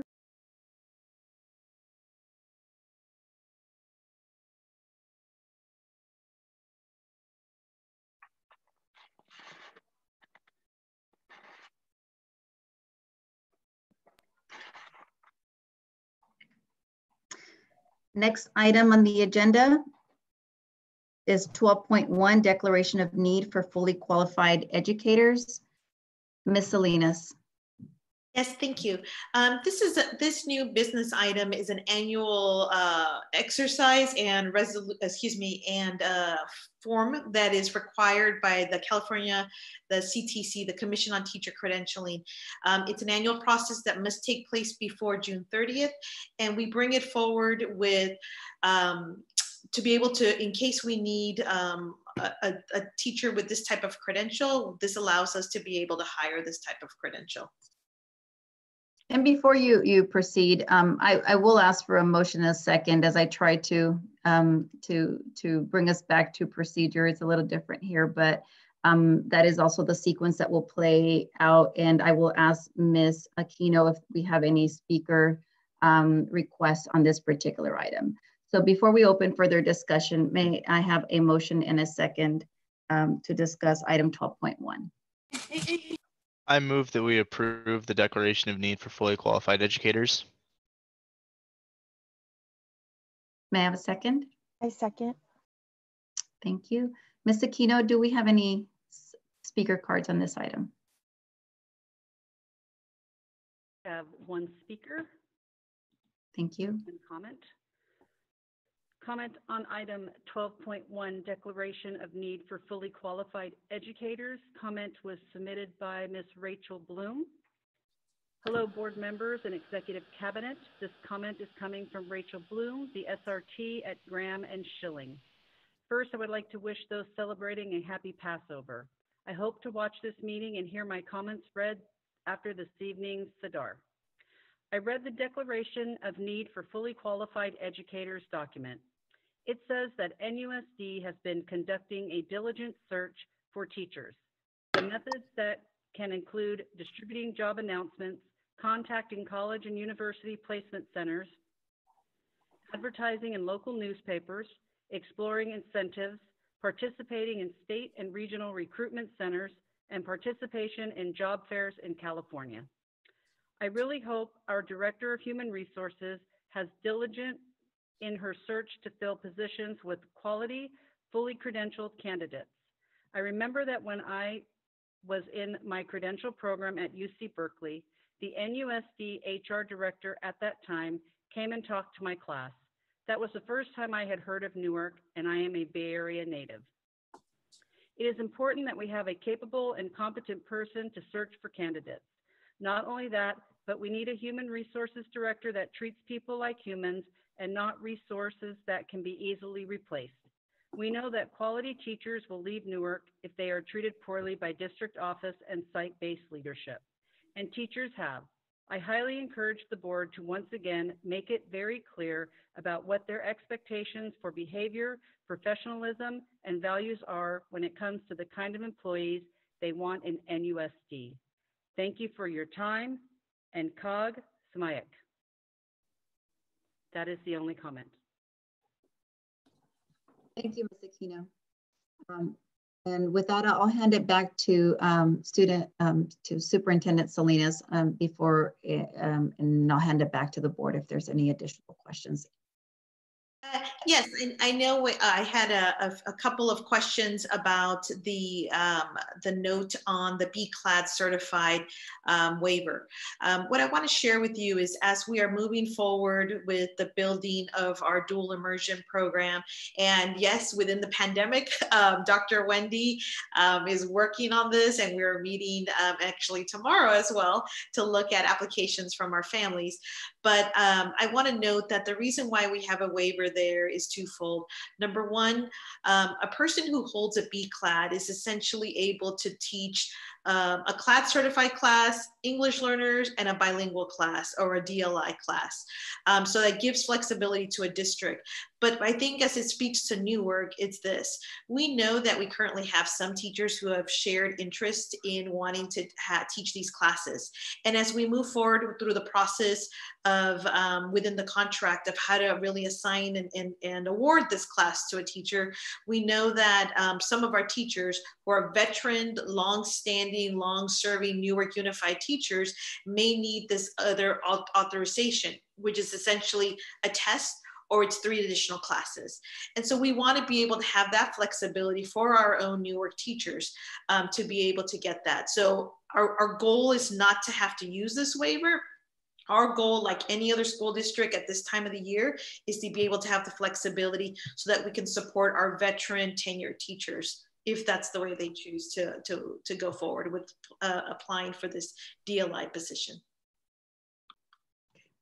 Thank you. Member Zhang? Yes, so I want to follow up on what the superintendent just said. So this waiver is applying for 2 positional BCLAD credential as a waiver. Is that we anticipate we need 2 BCLAD Spanish teacher, but in the case that if we cannot hire them, then we have on-site teacher that can sort of sub in place for the 2 BCLAD teachers teaching the dual immersion program. Is that right? No, so, and I know Ms. Saavedra's here, she can also chime in, but what I can share is this, because it's such a common practice. So first blush or first cut is that we want to serve our internal teachers first. So if there is a teacher who is fluent in Spanish, which we have some, and if there are some teachers who also want to teach the DLI, this would give an opportunity for them to be able to teach the class and then be able to do a waiver to give time to either take the test or do the class.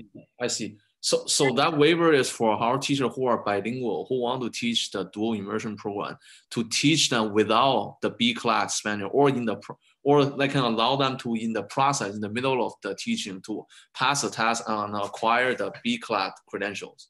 Correct. And then if at second, if we were to look at, let's say we have no teachers that want to internally do that, and we don't have any internal teachers that have the BCLAD, we would still advertise for the position with the BCLAD, because the best thing we could do is hire someone that already has the BCLAD. Scenario 3 would be hiring someone from the outside who would need the BCLAD waiver. That is the last case scenario. We don't anticipate being there. But like all districts, we have to do this waiver now before June 30th to allow for the flexibility. Okay. So given the I just wanted to add, I think that the BCLAD is a perfect example of why we need a declaration of needs. It's an annual thing that we do. That's just one of the examples but we also need this declaration to be passed tonight, because this helps us cover for leaves of absences, FMLA, CBRAS, unpaid leave of absences. So it covers a number of things, not just the BCLAD. And I know that we're we're taking the opportunity to add 2 positions, possibly for a BCLAD person. But we're still in the midst of hiring someone. And just to get back to the comment from the public, we are obligated to do our due diligence to find and recruit highly qualified people, because that's one of the requirements that gets questioned by the commission. What have we done prior to going this route? So I just want to make sure that the board understands that we have to do our due diligence before we make this recommendation. And as you can see, I think we're asking for a couple of people in the BCLAD, but only the number is not huge, because it's not the usual route that we go. We always are searching for the highly qualified teachers. So the first scenario, if I understand correctly, we will still go for scenario 2, hire people outside with a B class credential. If we cannot do that, we find internal teachers who are interested in doing this. Is that right? Well, one of the things that we have to abide is our contract. And right now, even though we don't have, we possibly have 1 or 2 teachers that are not B class certified yet, but that have a CLAD. So that already puts them, already allows them to interview, should they choose to interview internally. We have to interview them first and then ask them what their plan is in order to complete the BCLAD. And I think this is what Ms. Salinas was referring to. The 2 routes is taking the 3 extra classes that they need to take, which are in Spanish acquisition, or take the exam, which will be the much faster route to get certified. So the internal teachers with the CLAD credential takes precedence over outsider who has the B class credentials. Yes. Okay. And speaking of the 2 B class credentials teacher, so we need 2 of them, because I remember we want to have 4 grades, or 4 classes with that one. So all 4 of them are 50% English, 50% Spanish. That make it 4 multiplied by half is 2. Is that right? That's right, because the people that will be teaching in Spanish need the bilingual CLAD, but we already have CLAD people.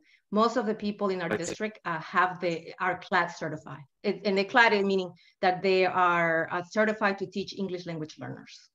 Okay, one last comment is just, I think before we fully go with the dual immersion program, I would like to have a more comprehensive update regarding the status and the current state of this dual immersion program for the board. Okay. Thank you, Member Zhang. I don't see any, Member Gutierrez, and then Just Member Wynn. Just to piggyback on what Member John said in regards to getting additional information, I think that's appropriate. I think getting an updated status on where we're at with that program. However, I don't think that we should stop everything until we get that presentation. If the process currently is still going, then we should. But I would echo the ask of getting information or an update on that program or that status. Thank you. Thank you. Member Wynn. I too echo the same concerns as Member Zhang and Member Gutierrez. I would like to see something that's more concrete. And also what is a little bit concerning is that we have to give precedence to internal staff before hiring someone who already is qualified to be teaching a dual immersion class, who carries a BCLAD. So I think I just need some clarification on that. And is it because it's in the contract, and there's no way that we can go around that? I mean, I'm all for promoting internally and everything like that, and I believe in that process.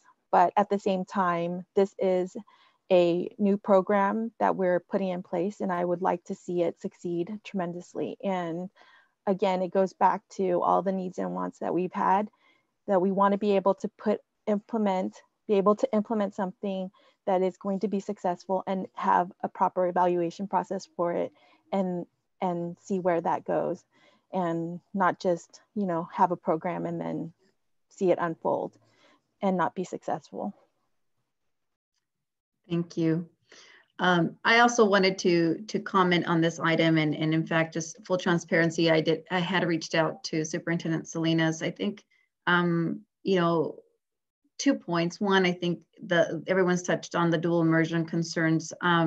One is around the due diligence that we have followed before we submit this declaration. So in the spirit of posting, in the absence of posting, because I think from what we're hearing from the processes, we would have had to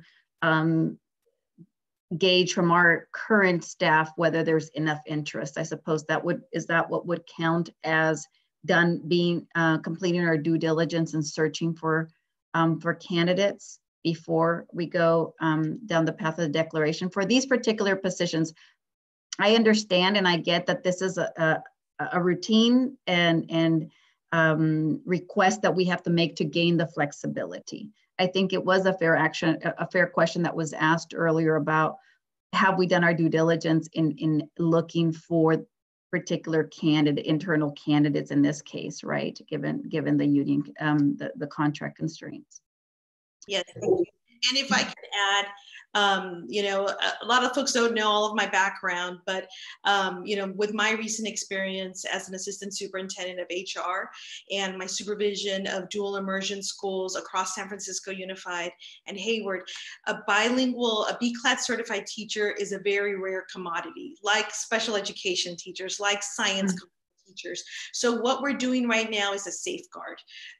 You know, Ms. Saavedra would not be doing her job properly if she did not have a safeguard for our district. So ideally, you know, we want to make sure, and as we hear the commentary, we want to make sure that we're cultivating our own teachers and giving them this opportunity. The number one thing is going to be, are you fluent in Spanish? And so that's the part that we go through as we do the interviews. And then we start to also look at the pedagogy and practices that our teachers already do. So the good news is that we've got some really strong folks who have the pedagogy and practice, and bonus, they're fluent English, Spanish speakers. And so, but we still have to go through the process. So again, it's a safeguard, but it also comes from the experience of knowing that a B-class teacher is a pretty rare commodity, like a special education teacher, like a science teacher. Thank you, that's helpful. And then the second point is, I think you're hearing unanimity regarding seeing a report on dual immersion. I know that you have interest, but we don't know how big the interest is, where we are in the process. What's the plan specifically? We had a conversation with another board member, yourself and myself, regarding critical to success factors. And so I think that is one of the things that we're all expressing is we want this to succeed. But we haven't seen the plan. And we recognize that this was perhaps a mandate from a prior board or prior folks that were on the board, different members, same board, different members. So in the spirit of the current members on the board, we'd like to see that plan absolutely understanding what those critical success factors so that we can gauge whether we believe the right components are in place.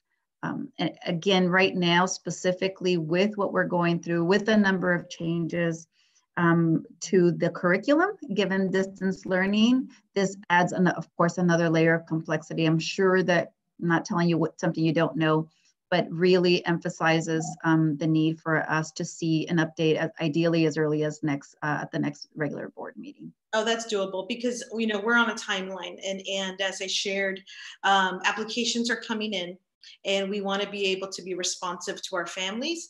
And so, yes, absolutely. We can give a definite status update, but also show you some of our upcoming points of progress. Thank you. Any other comments? Okay. Well, with that, if member Ms. Aquino, would you please repeat the motion on the table, please? You're muted. I'm sorry. Second by member Nguyen. Oh. Okay, you cut out there for a little bit. Sorry. Motion to approve by student member Castillo. Second by member Nguyen. Thank you. Student member Castillo, how do you vote? I vote yes. Thank you. Member Gutierrez? I vote yes. Member Zhang? Aye. Member Rodriguez? Yes. Member Nguyen? Yes. And my vote is yes as well. Motion carries. Thank you. Next item is item 12.2, Child Abuse Prevention Month. Superintendent Salinas. Yes, thank you. April is Child Abuse Prevention Month. And as you know, all district employees are mandated reporters, but it goes beyond compliance. As we've been watching the news, you know, a lot of times for some of our students, the safest place to be is at school. And so while we are suspending in-class instruction on school settings, we are particularly mindful of, as mandated reporters, we have to be vigilant and have communication with our students. So thank you to Human Resources. This resolution comes forward for your approval tonight. Thank you.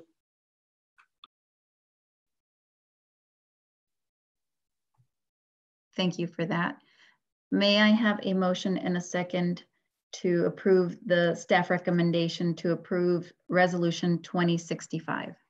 I'll make the motion. I'll second it. You, any comments? If not, I will ask for a vote. Member Zhang? Aye. Oh, sorry, I apologize, Oh, sorry. okay. Member Gutierrez. Sorry, yes, just one brief comment. Also echoing what Superintendent Salinas says, it's very important currently in our current our situation that there are children at home, and it does become more difficult for our teachers to know exactly what their status is. So it is going to be important that we on our end be more diligent and careful and really make a valid effort to try and touch every student so we can make sure that they are safe, that they are getting the education that they need, and that we are well informed. Thank you. Thank you. Sorry. Okay. So with that, I will ask for a vote. One more comment. Oh, sorry. From Member Nguyen. Oh, sorry. I apologize. I didn't see you. Go ahead, Member Nguyen. I just wanted to mention that today there was an email from Principal Neal at the junior high in regards to giving information out, and in regards to that the counselors are available for questions and giving the information out for students to be able to email them, so that they're going to be reaching out. So I think that's one avenue that is going to definitely help. Hopefully prevent some of if any, hopefully not any child abuse that is going on, and help some of these kids to be able to reach out.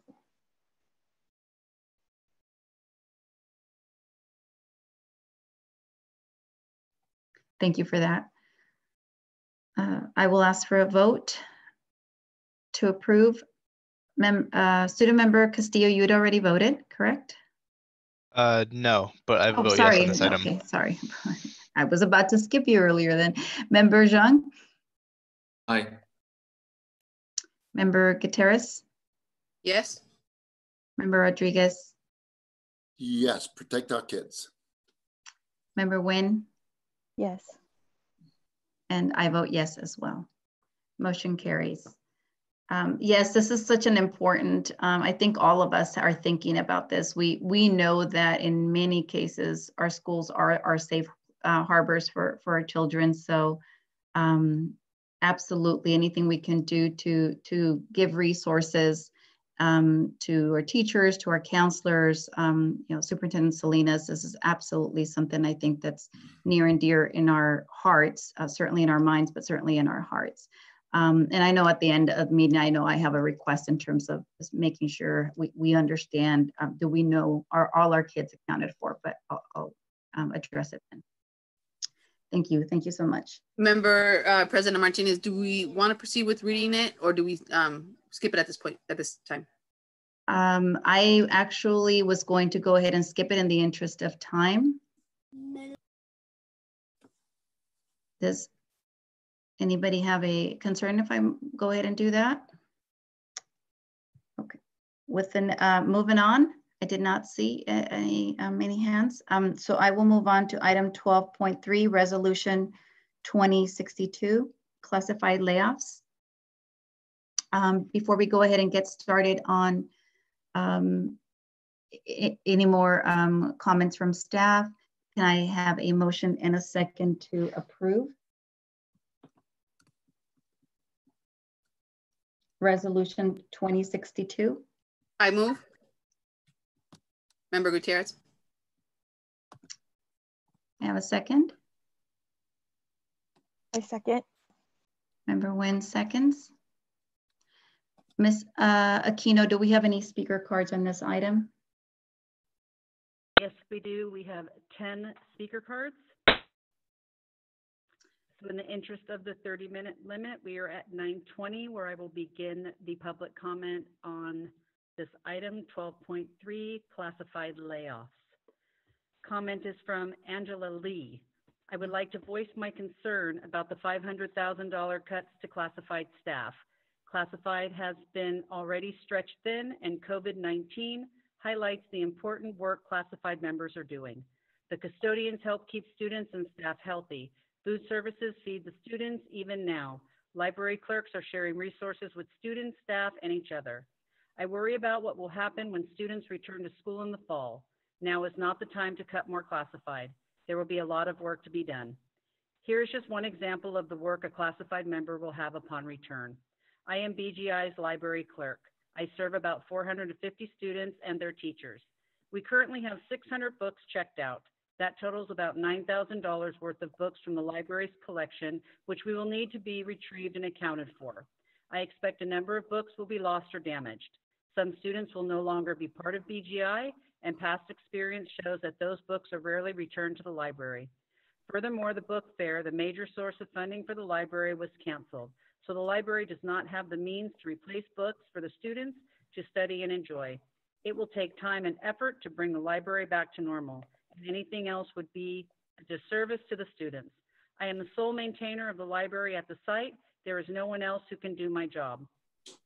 Realities like this and others I cannot conceive of exist among every position in the district without knowing what awaits students and staff upon return to normal.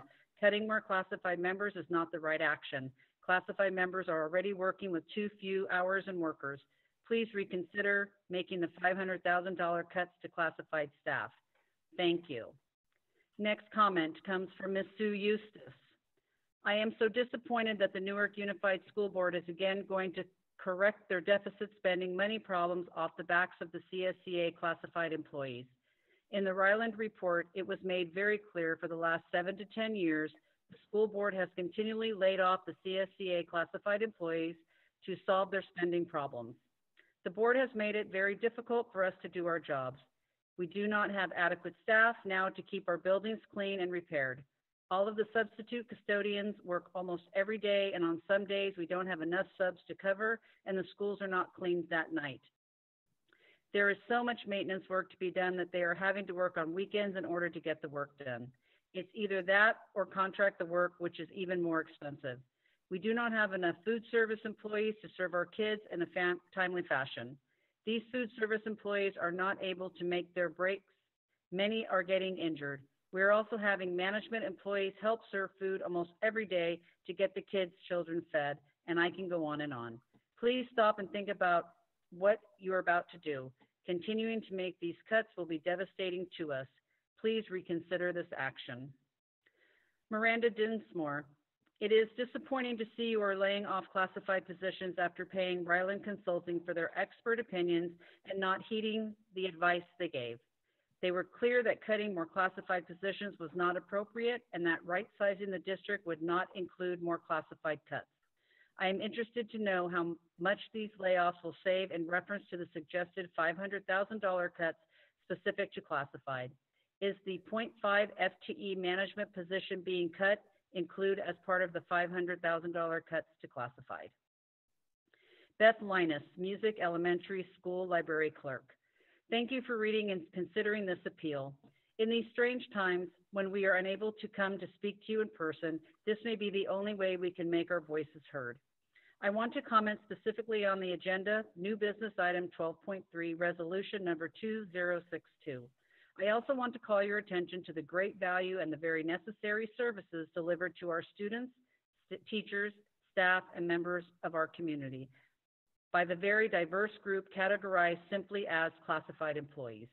When you find yourself considering budget reductions, I believe no one who cares about our school is served by cutting classified staff. These dedicated workers include the women who plan, develop, and staff our libraries at every school, enriching our students' educations both in class and beyond the classroom on less than half-time schedules. Some also maintain the district's huge investment in classroom textbooks and other teaching materials.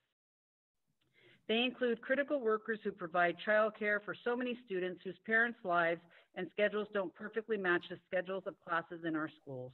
They feed our students nutritiously, safely, and efficiently at all times of every day. They keep the district operating on a daily, weekly, and monthly basis in every school site in our district offices. They arrange simple matters of, say, payroll, checks, and record daily attendance. They research statistics of all sorts to keep county and state reports flowing, and managers and board members provided with answers necessary to govern the district. They maintain our buildings, grounds, communication systems, power plant, and physical borders with our neighbors at every school and work site. They clean up after us, removing the trash, dirt, and grime from all of the work, play, and gathering spaces our students and staff use every day. They will also now be called upon, from now on, I believe, to keep us safe from germs, bacteria, viruses that have become such an obvious part of our lives. These are the people, the dedicated workforce that serves this district so loyally and tirelessly, never receiving the glory and gratitude that, for example, our certificated teachers receive, and so richly deserve. If you ask yourself to honestly consider your own observations, as well as the advice the board received from professional consultants just a few years ago, you must agree that the district's classified staff is without question already overworked and underpaid. Our students, staff, and community deserve better. Certainly, they deserve no less. Please strongly consider this background, the value of classified staff in general before agreeing to make the staffing cuts proposed to you in this resolution. Thank you for considering this appeal. Our next comment is by Lake Culpepper. It has been brought to my attention that Schilling may lose their janitor. This is not a good thing, and it looks bad for the district. Schilling is the third largest elementary school in the district and the most economically disadvantaged school in the district. We struggle as a community to provide the school with what students need. My wife and I have spent the majority of our spare time trying to provide all that we can for this school. The removal of the janitor will put the burden on the teachers, who already are spread thin and underpaid, and the parents that volunteer time and time again will then have to carry the weight of the janitor. There are many other things that Schilling needs. Removing anything at this time will not serve the school or the community any good. While 500 plus homes have been built in the school zone, there should be an influx of money to help build this school up, not break it down. Comment by Kathy Robinson, parent and PTO board member. I would like my comment to be read aloud at the board meeting. NUSD should not consider layoffs, especially in times like these. Distance learning requires schools to need additional help, not less. Schilling is the top third enrollment population for elementary schools in the district. Why would we face losing a custodian position? We are also one of the most challenged socioeconomic schools in the district. We would need additional support in all areas. Additionally, the Newark Memorial High School staff layoffs should not take place. These are support staff that assist the students to obtain a better education and a better future. Without the college and career and digital high school coordinator positions, the work will be left to our teachers who are already overworked and underpaid. Lastly, parent engagement is a necessary function for any district. If anything, we need more parent engagement. Laying off the manager of parent engagement is a slap in the face to all of us parents and the Newark community. No layoffs. Kathy Robinson, additional comment. I'd like to pose my comment to participate. Schilling is the top third enrollment population in elementary schools in the district. Why would we face losing a custodian position? We are also one of the most challenged socio-disadvantaged schools in the district. We would need additional support in all areas. Haley Chan Culpepper, parent and PTA board member. I would like to pose my comment. Schilling is the top third enrollment population for elementary schools in the district. Why are we faced with losing a custodian position? We are also one of the most challenged socio-disadvantaged schools in the district and could use all of the support we can get in all areas.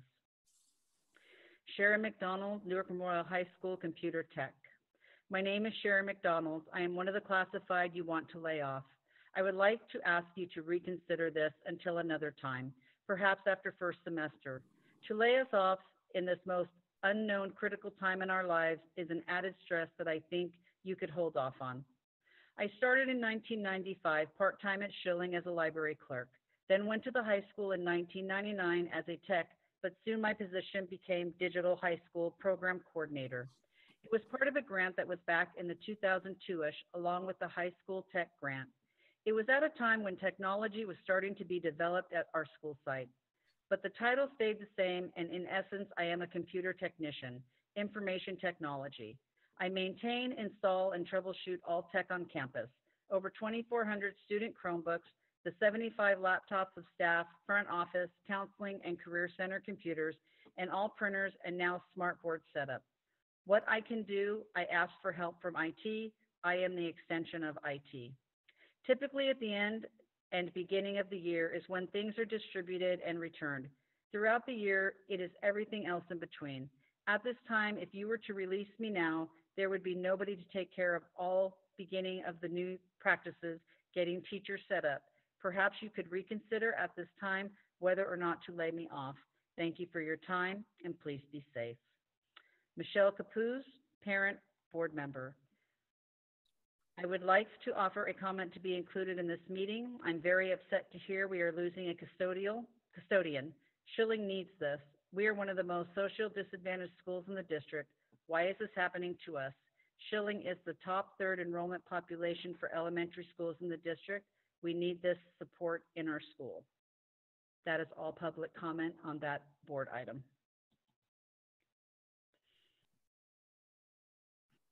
Thank you, Ms. Aquino. Student member Castillo. Okay. First of all, I think it's extremely disappointing that this item is being brought up at this point in time. I think given the circumstances that we're currently in, there is a large lack of foresight within human resources and by the board to even consider this item to be put on the agenda. As you are no doubt aware of, job security for many individuals across the entire nation is unknown. And what you are doing with this resolution is you are adding even more onto the stress of our community members as they try to do the work that they so diligently have done for our community, for our students, myself included. And, you know, this isn't helping. The Superintendent Salinas has spoken a lot about we're trying to do everything for our community. And this item does the exact opposite. And so I'm very disappointed that it's being considered. I have a specific problem with the fact that 2 individuals from the high school are being laid off because Ms. McDonald does a lot for our, she does a lot for the technology at Memorial. Every time there's testing that this board so regularly loves to talk about, this testing is not possible without the work that Ms. McDonald does. And so, you know, by laying her off, what are you doing? You're putting more stress on the IT department at the district office, and none of the stuff that you want to get done is going to get done. The same thing with the college and career program specialist. There are 2 people working in there currently, and I know for a fact they love what they do, and they want to make life as easy as possible for students like myself. And so by laying off one of the 2 specialists that are currently in that office, what you're doing is piling work onto the 1 specialist remaining. You make that 1 specialist less capable of dedicating time to the students that she works with. And in general, you make students less happy and less able to succeed. So I know I don't have a vote on this item because it does relate to personnel, but my vote would be no. And I hope that this motion fails 0 to 5 because, you know, you're doing all the wrong things. I brought this up back in my sophomore year, and it seems that the board still doesn't get the picture. You still don't understand that these layoffs are doing the exact opposite of what you want them to, and you still haven't identified any alternate solutions. That's all I have to say on this. Thank you. Thank you. Thank you, student member Castillo. I will have you, Superintendent Salinas. Yes, I know there was some questions and perhaps some confusion. So I just wanted to clarify one aspect, and then I'm going to ask Ms. Saavedra to also clarify. First of all, as you recall, this is all part of our attempt to really address the deficit. And as we've been moving through this, and the next item after this is actually furloughs for administrators. This is really all the work that we needed to do as we move forward. But I want to clarify that for the position of the parent engagement manager, that's actually an administrator's position, who is also classified.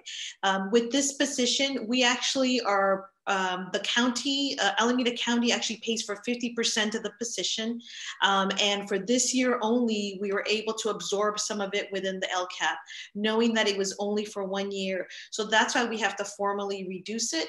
But I wanted to clarify that that's actually an administrative position. I mean, the way that it has to work out in the resolution is that it's noted there. And then the second thing, I'm going to have Ms. Saavedra clarify a little bit about the shilling. Thank you.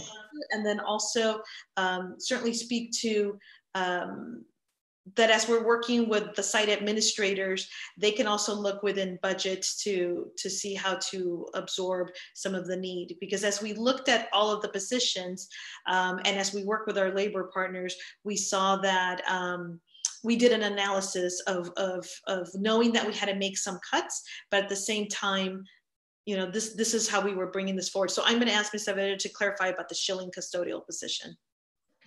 Yes, and I can understand what the confusion in with our community is, that they're thinking that we're going to cut the position, but in reality is this is a vacant position, and the vacancy is at shilling. But I want to reassure the board that the service will not be interrupted. That on the contrary, we're going, because we have the ability to move things around to service the schools. The schools will not be affected in any way, that in fact they will have a day custodian and a night custodian. This is a position that's vacant, and that we took the opportunity to make this layoff process, knowing that we have other ways to provide the services to the school. So the school will not be impacted in any way. So Ms. Saavedra, it's a closure of a position. Is that what it is? I mean, there's a technical term, the layoff. Okay, that's helpful. Mm-hmm. Yes. It has the name shilling because that's the current vacancy that we have. Yeah. And current shilling still has 2 janitors, 2 custodian workers, right? I'm sorry. Shilling will still have 2, right? 2 custodian workers. That's correct. That's correct. A day custodian and a night custodian. Yes. Other questions or comments from the board? I have one. Oh, sorry, Member Rodriguez. That's fine, thank you, President Martinez. Am I on? Can you hear me? Yes, sir. I can hear you. Okay. I realized that we had budget workshops and we came up with the amount of the cuts.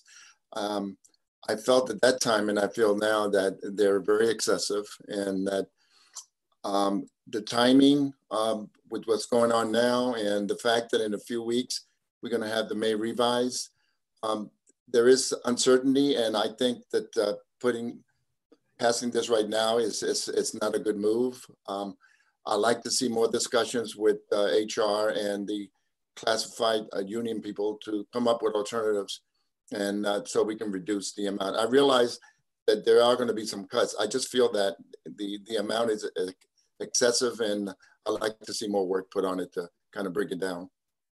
That's all I have. Thank you. Thank you, Member Rodriguez. Know on this if it comes up. Member Gutierrez. Thank you.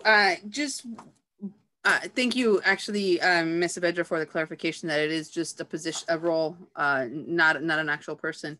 However, I'm just wondering if maybe for the future, if that's something that could also be explained, in whether it's in the description of the motion or whether it's on the document. But I think it's important for our community to understand that information ahead of time. And as well, I did reach out and got clarification on this as well, but I would like it to be addressed, Ms. Salinas, regarding the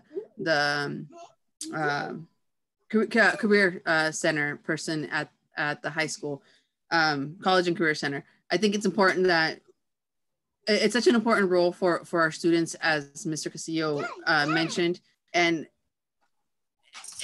even though they do need every resource available, I would like it to be noted that the school will not be left out with anybody. There will still be someone there.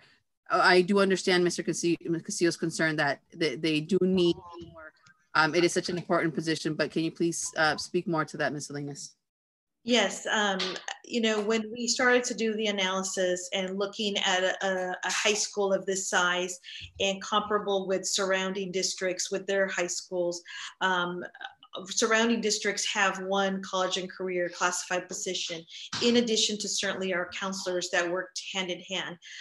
While ideally, yes, we would like to have more people to support it. Unfortunately, as we're moving forward to try to address the deficit, this is what was one of the reductions that we had proposed. Certainly, I also want the board to recognize that even these cuts that are bringing forward are still not to the target that we had, proposed, because we do anticipate the May revise. But I have to say, we also look at it with some trepidation, because we also know that in this time, we're not quite sure yet what the state of California is going to do, because they also are going to have a hit as this moves forward with the pandemic. So at this point, because we know that we needed to bring forward some positions, and like I said, we carefully analyzed the other positions that we were looking at and saw how these would be to look at, along with the vacancy, and then certainly the 50% administrator. We know it doesn't feel right, but unfortunately, we also had to be mindful of ensuring that we have a district that is addressing the deficit. Thank you. Can I add one last piece, President Martinez? And I think it's worth to mention that these decisions are not made by HR in isolation. These are decisions that are made within the group, and they get discussed with the business department, MLT, and the school leadership as well. So it's not an HR decision made in isolation. It's a decision made once we get direction from the board. We, as the body of the leadership from the district, we have to sit down and make these decisions that I know that are very difficult, but I think it's important for the community to understand that these decisions are not made in isolation. Thank you, Ms. Saavedra. Student Member Castillo. I think with respect to considering districts of comparable sizes, it's important to note that at least in my observation, Newark has a lot of first generation and immigrant students whose parents and whose households don't necessarily have the same experience dealing with college applications and with career search and all that. And so it puts us in a unique position where a second specialist would be helpful. And I'm willing to bet that wasn't considered at all. And so I think you should consider that in your vote. Thank you, Student Member Castillo. Member Nguyen?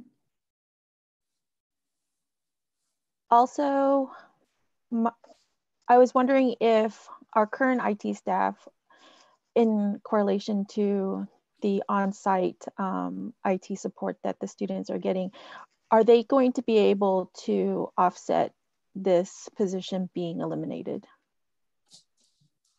Can I respond to that, Ms. Salinas? I think that there's it's a combination of things.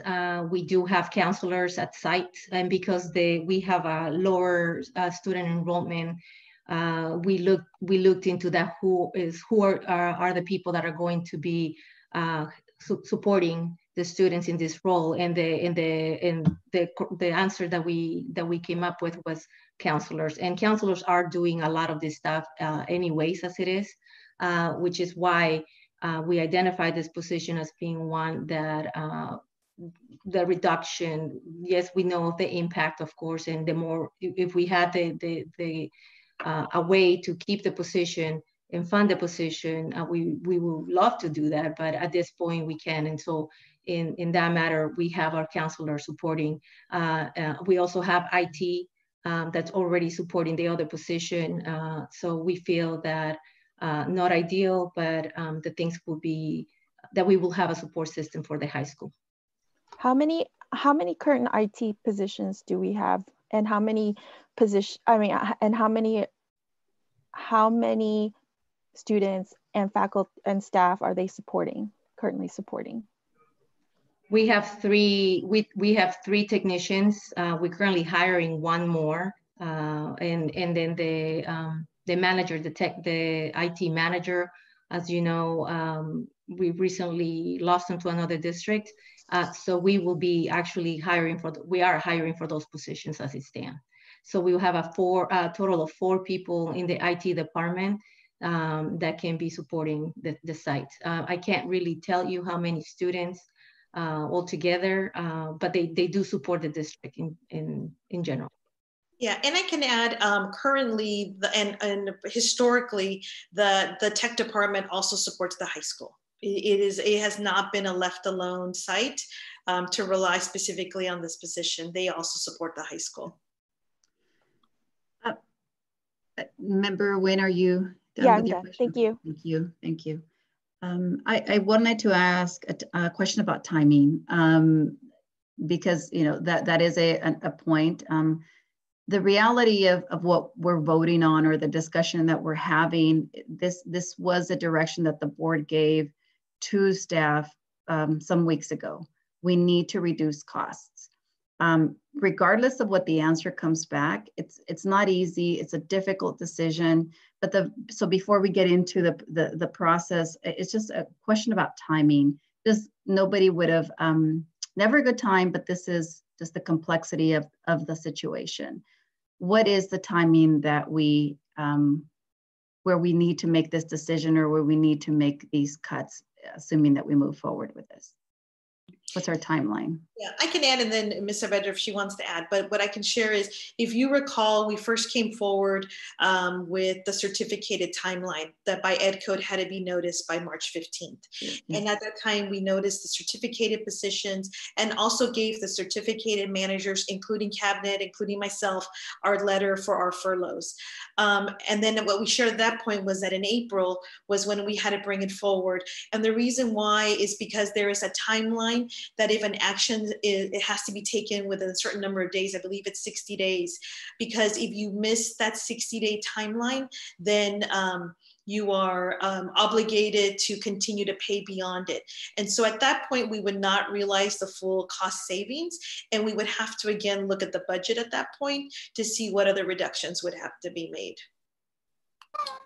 Thank you.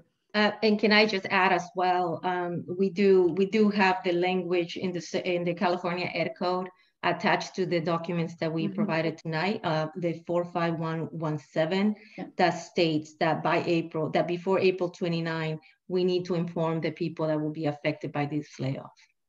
Okay. If I may also, Ms. Salinas, can you let us know exactly when would be the last date for these roles as well? Oh, yes. Yes. So this would go through the end of the school year. So depending on the position, obviously by July 1st is our new school year calendar. So these positions are not going away tomorrow. This actually is for the next school year. Okay.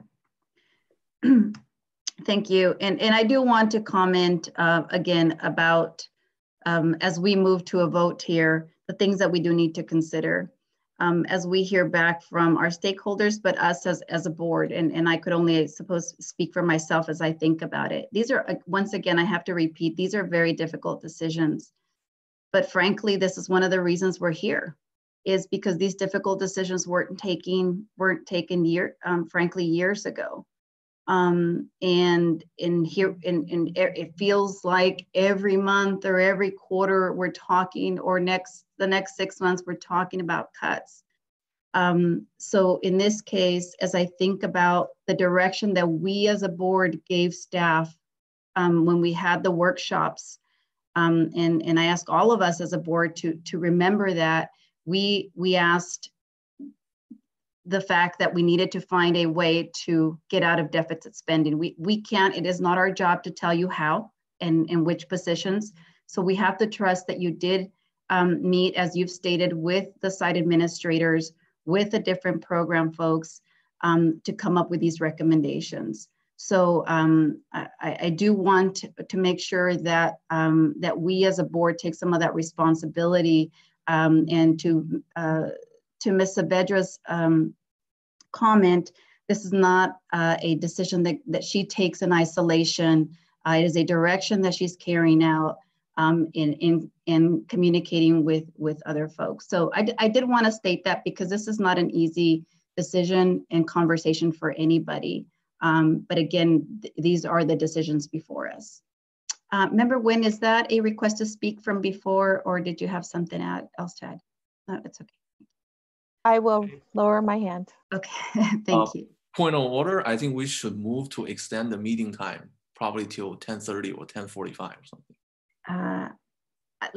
I agree. Thank you, Member Zhang. I would entertain a motion. I would ask that we extend for an hour, because we only get one extension. I don't think we'll need the whole hour. So I move to extend the meeting time till 11 p.m. I second. Thank you. Can I get a vote? Student Member Castillo? I vote yes. Member Gutierrez? Yes. Member Rodriguez? Yes. Member Nguyen? Yes. And I vote yes as well, Mr. Kino. I vote yes as well. Oh, did I skip you? Thank you. I'm sorry. Thought I started with you after member. I'm trying to go in order of how I see the display here. So thank you. Where were we? Oh, so member, when you said that you didn't have any additional comments. So if there's aren't any additional comments, I will ask for a vote. Member, Ms. Aquino, can you please repeat the motion on the table? Yes, motion to approve by Member Gutierrez, seconded by Member Nguyen. Okay. Member Gutierrez, how do you vote? Yes. Member Zhang? Aye. Member Rodriguez? No. Member Nguyen? Yes. And my vote is yes as well, Ms. Aquino. You guys should be disappointed in yourselves. Point of order, Mr. Member Castillo, please speak when I ask or give you permission. Thank you. And so the motion carries. Thank you.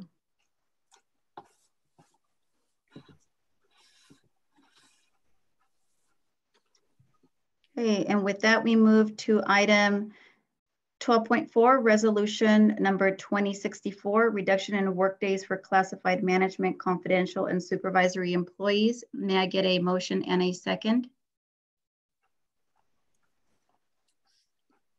I move. Can I get a second? Remember, when were you seconding? I second. Thank you. Sorry. No, I saw you speak. Ms. Aquino, do we have any speaker cards on this item? No, we do not. Thank you. With that, Superintendent Salinas. Thank you. As I stated before, this is an actual furlough day for all administrators. And as I said before, we actually took this out. You all gave direction, and we took this action by the March 15th for our certificated. And now this is for our classified NUMA administrators for a reduction of a furlough day for the next school year. Again, this is all part as we move forward to right size this district. And unfortunately, and again, just as it is very difficult, and as you all have seen, our administrators are working 24/7 during this pandemic. And while it hurts to have to bring this forward for them, we also recognize that it's something that we have to do. And so we hope that in the next 2 years, when we see an increase in our enrollment and really right-sizing this district, we can certainly continue to attract administrators who, you know, as I think was said before by the consultant, we have a lot of folks who work here because they have the love of Newark. And so I thank them for that, as I thank our classified and our certificated teachers, but that we bring forward this resolution for furlough for administrators.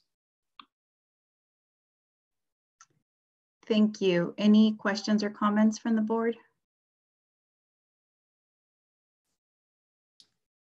I have one. Oh, yes, go ahead, Member Gutierrez.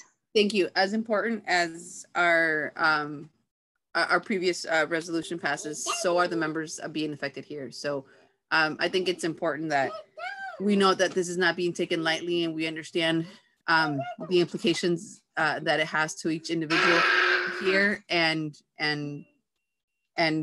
just understand. We just know that we understand that this is a difficult decision, and sorry that it has to be made. Thank you. Any other comments? With that, Ms. Aquino, can you please repeat the motion? Yes, motion to approve by Member Gutierrez, seconded by Member Nguyen. Thank you. Member Gutierrez, how do you vote? Yes.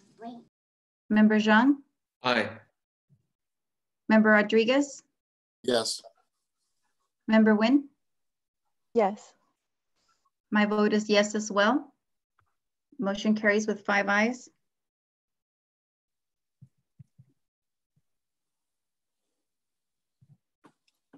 Thank you. Again, these are very difficult decisions for everybody, and we know this is a very personal effect on a lot of you out there. So thank you so much for bringing these decisions, difficult decisions in front of us. They need to be made. Moving on to item 12.5, goal setting with the Board of Education. This is, I suppose, more of an update, Superintendent Salinas? Yes, thank you. So, you know, part of a board's role is to set the direction, set the policy, and really set the guideposts for a district as we move forward. And I appreciate President Martinez and all of you who really brought this forward, saying we really want to get started on setting these district goals and board goals for us. As Ms. Aquino starts to put up the PowerPoint, I'm actually going to have Mr. Dolowich also join me on this part, but I'll start, and then he's going to go ahead and come on board. And I want to first start by setting the context. And so in setting the context, we, you know, before the pandemic, and I want to eventually get to the day when I can say past the pandemic, but before the pandemic, we certainly started to think about this and have the conversations. And we had hoped to do this as a study session. And when we saw we weren't going to be able to do this as a study session, to the credit of our board and to Mr. Dolowich, and as we looked at it through Ed Services, we said, wouldn't it be wonderful to do a one-on-one with our board members to really start to get their input? And then after we speak with our board members to really tell us where do they want to see Newark Unified School District in the next 3 years, and what do they want us to accomplish? We said, let's have these virtual, you know, conversations and facilitating a wonderful conversation with each of you. And then tonight, have the opportunity for you all to see what was the discussion, right? And because, you know, you are a board. As an individual, you are an individual, but together you're a board. And so for tonight's outcome, we hope to have a very open discussion, but then also, ideally, I do have this as an action item, you could settle perhaps on some goals.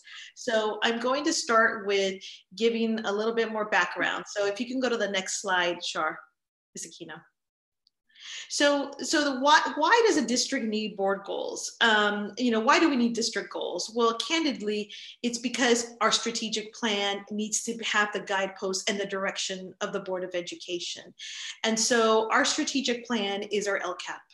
And the LCAP is certainly governed by board goals, but also by the California dashboard. So as we start to prepare for the LCAP, as we start to continue to do that work, we also have to really revisit that you know, this board has certainly imperatives that they think are important for a district our size and for a district that needs to accomplish things, but that's as an individual.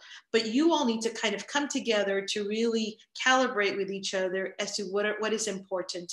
You all have direct communication with so many community members and stakeholders that as you're representing their voice, this is the time to really hear from you as you hear from them. And so what we're going to talk about tonight is kind of a refresher of what you all did as individuals. And that's the review that the California dashboard tells us data-wise, what are the areas of strengths for Newark Unified and what are our areas of need. So as in the last week and a half, we actually went through the data with each of you and started to look at where these gaps were. Then we also went through a process of looking at local data. And with the local data can be something as simple as our attendance data. Not simple, but certainly tells us that kids aren't attending school or why they're not attending school. We also looked at our iReady data. And as we're working through this pandemic, we know we are going to see some drops in the sense of not having the regular classroom instruction. So we're looking at anecdotal data, and that's what's informed through the local data and our dashboard. And finally, the vehicle for it, and that's our LCAP. So that's where we're going to, you know, Miss Isabel Cervantes Falk has been meeting with stakeholder group to really start to get their input, but the board's voice is really important as we form that. And finally, the ultimate goal is improve student outcomes. And that really is, you know, we want to make sure we're fiscally solvent. We want to make sure that we're meeting the needs of students, but really to what end? And it's really that our students are graduating college and career ready with choice, and that's all through improved student outcomes. Next slide, Ms. Aquino. So I wanted to, at this point, also invite Mr. Dolovich to chime in on this part, but it's really about setting goals to become a high-performing district. Folks that have been listening to the board meetings have heard this phrase a lot. I know that as we started to get some new board members and you all start to get to know each other, and as we went through this, through the training with CSBA, what we heard from you all was that we know we can become a high-performing district. We have pockets of high-performing students, and we have a lot of work that is really good work, and we want to build on that success. So how do we do it so that we become a full high-performing district? Well, the way we can do that is really by developing some clear goals. And that gives the guidance and the goalposts, not just to the superintendent and cabinet, but really to the whole school district, our teachers, our principals, our classified staff. Because once we have clarity on what the board expects as a reflection of the community, then we can reach those goals. So I'm going to have Mr. Dolovich chime in on this. And then, so that's going to be one of the outcomes. The other outcome is going to be the reviewing of the draft goals that we heard from all of you. And then finally, at the end, it's going to be direction to us as staff as to what our next steps are. So I'm going to go to the next slide and then have Mr. Dolovich take us through here.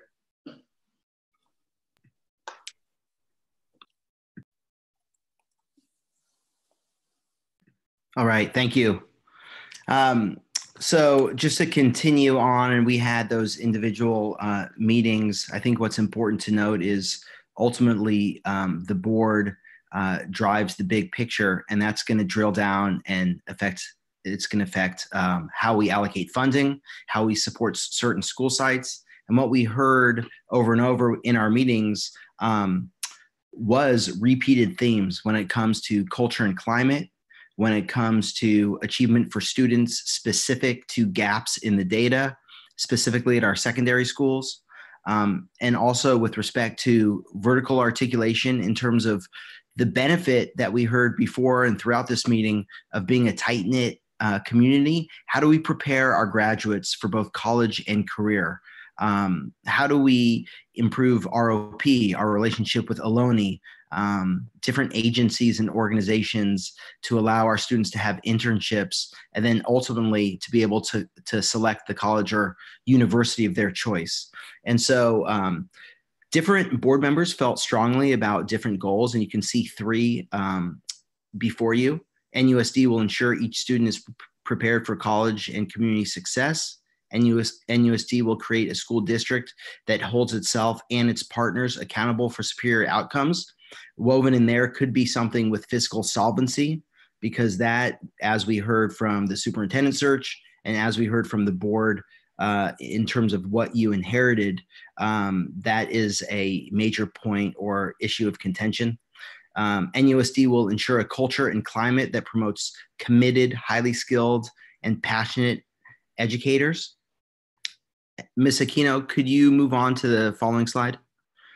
NUSD will maintain high levels of academic achievement and performance while preparing students with 21st century problem-solving skills relevant for the post-secondary world. This targets the vertical articulation. We talk about creating a pathway through our high schools, through our junior high. Really, nowadays, even before this crisis, a move towards project-based learning and 21st century problem solving was a shift from traditional delivery of instruction. Second bullet, NUSD will build a culture of we that engages and values parents, staff, and the community. And we also heard a theme around improving trust tonight. NUSD will have fiscal solvency in order to support all staff.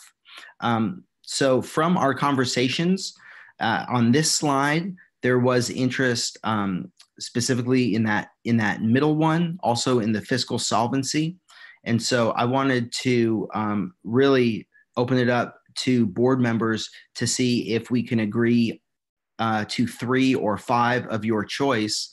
Again, it's really you leading the direction, and we took off the ones that were least voted upon or least discussed.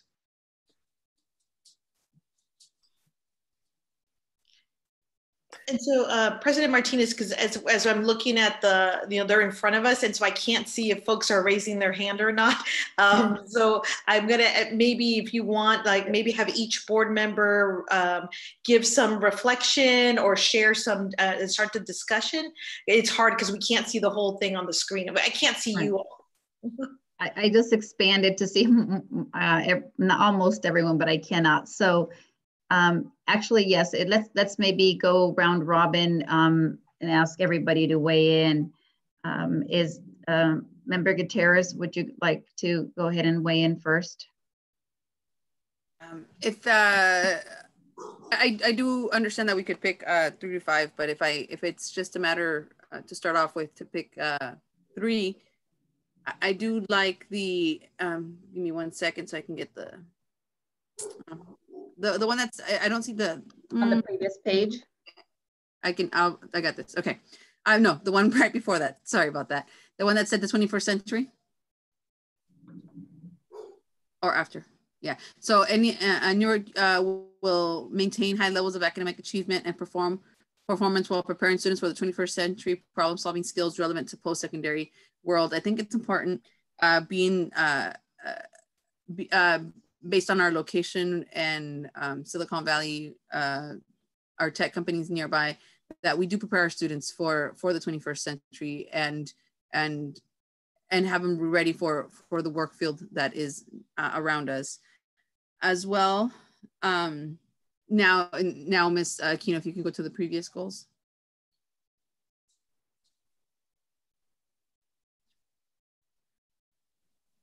The second one, that NDSU will create a school district that holds itself and its partners accountable for superior outcomes.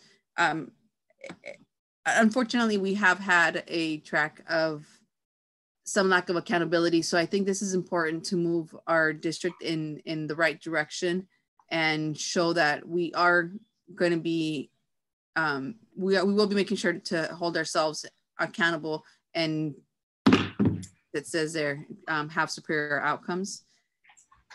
And I'm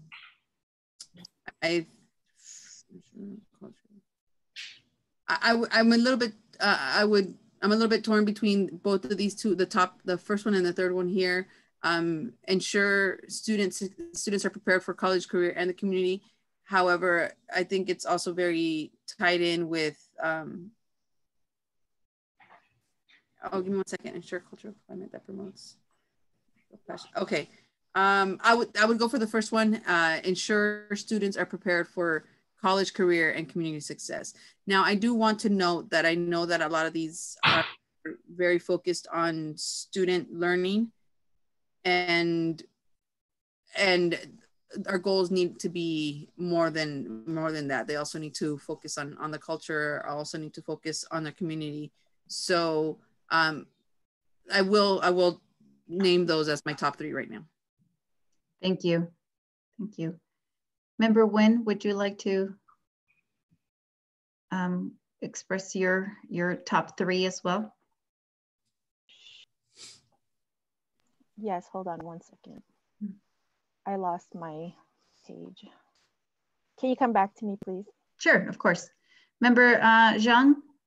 So when I was doing the one-on-one conversation with Ariel and the superintendent, I remember we talked about coming out of some measurable, data-driven, some metrics regarding the goal. So I think at that point, what we're proposing when it comes to college preparedness is increasing 10% A through G, 10% rate increase.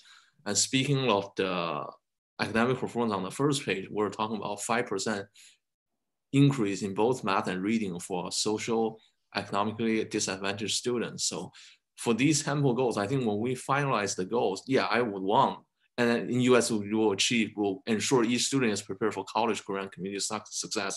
But what does that really mean a year later when we come back to say, did you do a good job or did you fail the goal? So once we finalize, I wouldn't want to take these goals as our goals.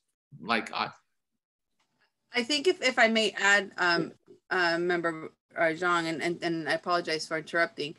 I think you're talking about the matrices or the numbers that will then need to be discussed, and that should be the next stage, the next step, and also something that maybe our staff will bring to us. So I think it is imperative that we do have those numbers. However, I don't believe that's the role of the board currently to be setting those that stage yet. Okay, so I remember the 3 ones I pointed out. One is the fiscal solvency, second one is the college preparedness, and the last one is I don't know whether it's a superior outcome or something on the first page, but that has to do with the academic performance, I remember. Can we go to the other page? Ms. Aquino, can you go to the go back to the other page?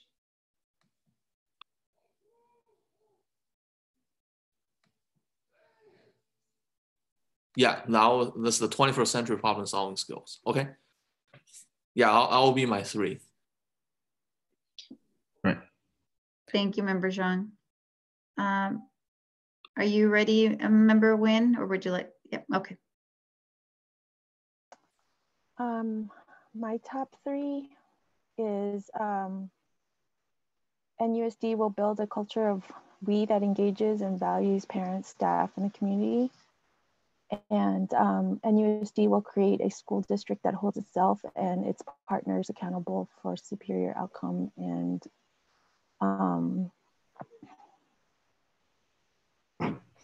NUSD will maintain high level of academic achievement and performance while preparing students with 21st century problem solving skills relevant for the post-secondary world. Thank you. Member Rodriguez. I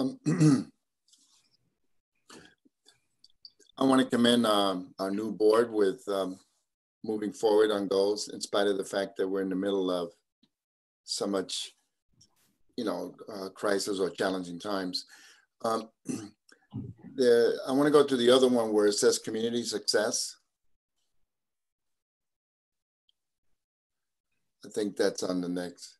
Yeah, that one I don't really it doesn't do much for me.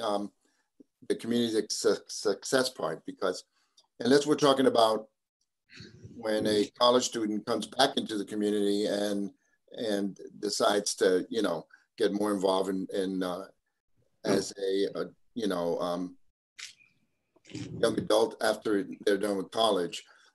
So the community success, if we're talking about college students, then we're talking about the community where they're at, which wouldn't be our community. It would be the college community where, you know, be it Santa Barbara or whatever. I like to see, instead of that, I like to see the school to career. I think school to career has to be part of this because, you know, a lot of our kids don't go to college. They go in the military and they go into different careers. And I think to not put that somewhere is not good. I like to see that in there somewhere. Okay. Sorry. So which three? I'm sorry. Did I the last section? No. I think they're all good.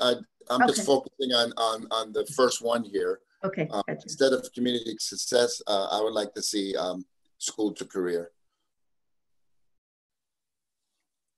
Or if not there, somewhere else. Okay. Is that? All the others are good. I commend you guys for you know, putting this together with Superintendent Salinas, and it's good. Thank you, Member Rodriguez. I will. I'm looking at my screen, my parallel screen here. My first vote is for the NUSD will ensure a culture and climate that promotes committed, highly skilled and passionate educational team. I was between, you know, prepared for college, career and community, but I think I do lean more towards the 21st century problem solving skills because I think that really does encompass whichever path our kids choose to go into, whether it's, you know, college, with trade school, any other path that they choose. You know, I think it does reflect that idea of that our problem solving skills may be different than maybe some years ago. So I really like that one. And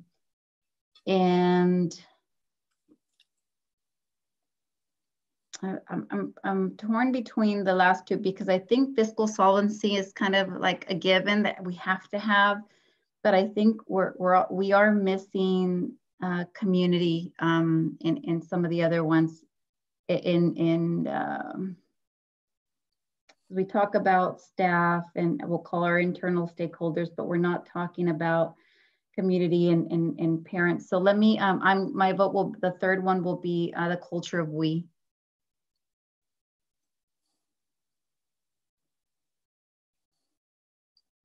Okay. Okay. Yes.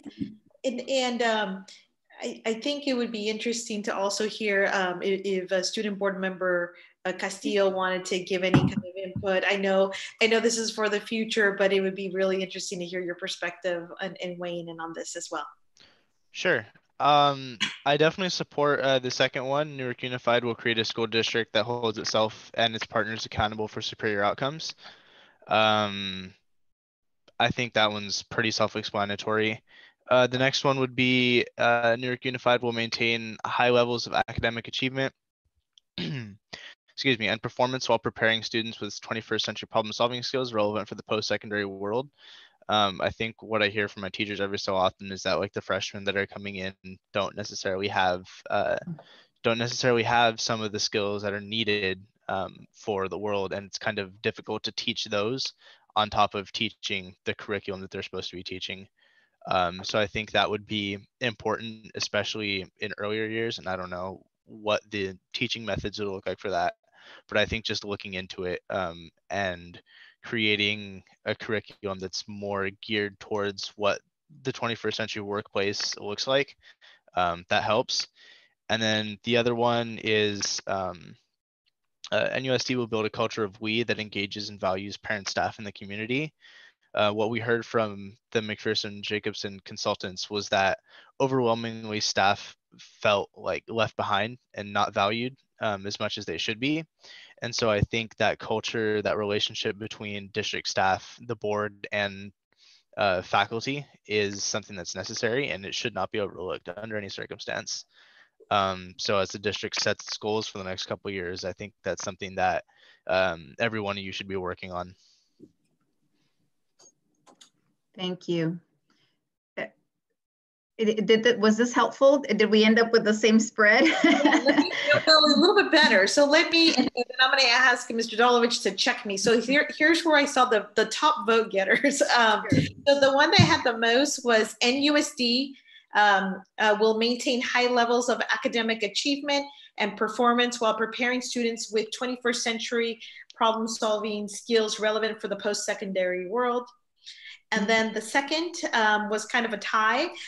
So the second was NUSD will create a school district that holds itself and its partners accountable for superior outcomes. Mm-hmm. And then the other was NUSD will build a culture of we that engages and values parents, staff, and the community. And then there was others that had one vote is what I have. And I did hear Mr. Rodriguez about the school to career, so we may be able to put in some of that perhaps on one of these as well. If I may, I could change my. Oh, go ahead. I think what Member Rodriguez ties in well with the 21st century problem solving skills one. Yes. I think that that goal accurately encompasses all possible paths. Because when we talk about post-secondary world, we talk about whatever it is that a student might choose to do, whether it be university or community college or trade school, entering the armed forces, taking a gap year, going straight into the workforce, whatever it might be. I think that pretty accurately sums up what Member Rodriguez wanted. I would say Cesar accurately captured that with respect to the 21st century problem solving. That's the purpose of it. And so then it goes back to Mr. Bowen, Ms. Gutierrez's points about the measures or the metrics. And I would say, Ms. Salinas, that those were the top three: accountability, academic achievement, and the culture of we. And it sounds like there's an underlying current for also blending in fiscal solvency. Right. And actually, I was about to say, if it helps, I would change my vote to accountable for superior outcomes, because I think just to kind of narrow that, and I think maybe fiscal solvency is part of that, right? It's an outcome of how we're measuring, how we're keeping ourselves on track. So maybe those are the three buckets where where I think address most of our concerns. So Ms. Aquino, if you could move to the next slide. So your three goals would replace the three goals listed here, but the notion is that they would be big picture, and then it would be the district's responsibility to design those metrics and measures and bring them to you. So going back to Mr. Bowen's point that next year you're able to say, did we achieve that goal, increasing 5%, 10%, depending on which it is. And so unless there's additional comments, I think we feel pretty comfortable with the conversation and the notes that Ms. Salinas took with respect to next steps and coming back with a presentation for three. And then Ms. Martinez, I think, lastly, your point about weaving in fiscal solvency to that third point. Yes. Yeah. Thank you. Thank you, and Mr. Dolovich. And I do want to, circle back to where the conversation started, Ms. Salinas, with, our intent as a board to set goals. And in what we're doing, we really are trying to set, here is the overarching, the umbrella, and hence the visual there, for how we are thinking about our priorities. Having said that, one of the things I think that we intended to do was actually put together a 3-year, a 3-year vision at least. And so and I know we had talked about doing a retreat. Obviously, in this current climate, we really are giving now that broad direction, and we would be looking to you to provide at minimum the 1 year look forward. And we'll, at that point, I think we'll have to decide whether we want to plan beyond that 1 year, unless we want to get together as a board in a study session before we move on to a broader and longer term. I just wanted to set that context, I think, for some of the questions that surfaced, and Member Zhang, to your point, in terms of the quantification of those goals. So thank you so much. Thank you. Thank you. All right, any other comments on this? So more to come on Mr. Dolowich on this particular item, correct? Correct, yes. And I think it ties into the vision, and then kind of coming back together, and then figuring out the 1 year plan and putting that in front of you so that you have a clear timeline for the entire academic year when we return. Excellent, thank you. Moving on to item 12.6, the audit report. Yes, and we have Ms. Dela Cruz here if there are any questions, but we submit this forward for your approval. Thank you. May I have a motion and a second to approve? I move to approve. I have a second.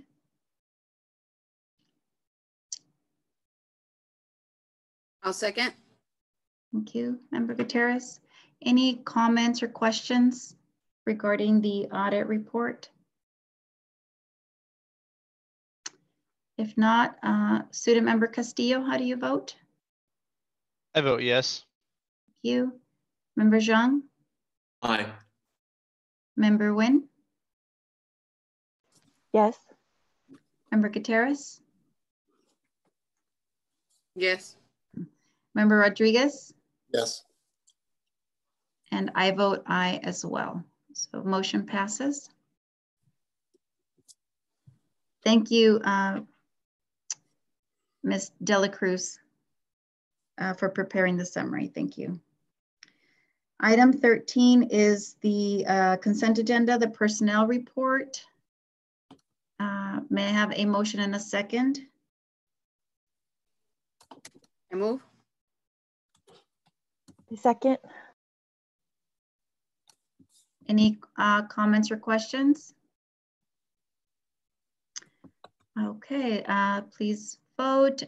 Member Zhang? Aye. Member Nguyen? Yes. Member Gutierrez? Yes.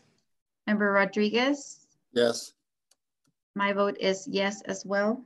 Motion passes with 5 ayes. Next item is consent agenda, non-personnel items. May I have a motion and a second to approve? I move to approve 14.1 and 14.2. I second. Thank you. Ms. Aquino, I didn't ask, are there any speaker cards to any of these items? No. Thank you. Any questions from the board? With that, I'd ask that we vote on items 14.1 and 14.2. A student member Castillo? Yes. Thank you. Member Zhang? Aye. Member Nguyen? Yes. Member Gutierrez? Yes. And Member Rodriguez? Yes. My vote is yes as well. Motion passes. Okay, and with that, we move to item 15, Board of Education Committee reports, announcements, request, debrief, and discussion. We'll start first with item 15.1, any committee reports. Specifically, I will request a GODB, the survey report. Would you like to give that, Ms. Member Gutierrez? Sure. I think just an update, the survey will be going out to the community Monday the 13th. I believe that's this Monday coming up. So community members, please be ready for that. And please, if you can take the time to do the survey, there will be various options online, over the phone. So if you can, again, please take the time to do the survey. It will be very helpful for us and our students and our community as well. Thank you. Any other committee reports? I know it's been a hectic time. It's hard to get spend as much time with each other as we used to. So I know we have the communication subcommittee, you know, Mission Valley ROP. Any of the other committees that you'd like to give an update? Member Gutierrez. I can also add that, and Member Castillo mentioned it earlier on, but tomorrow, the communication committee, which as Member Wynn and myself, will be having a meeting with high school staff and some students regarding possible options for our seniors after this pandemic of ours. Okay, thank you so much. Thanks for that. Any other updates? If not, we will go ahead and move down to item 15.2, which are any announcements or requests. Student Member Castillo, we'll start with you.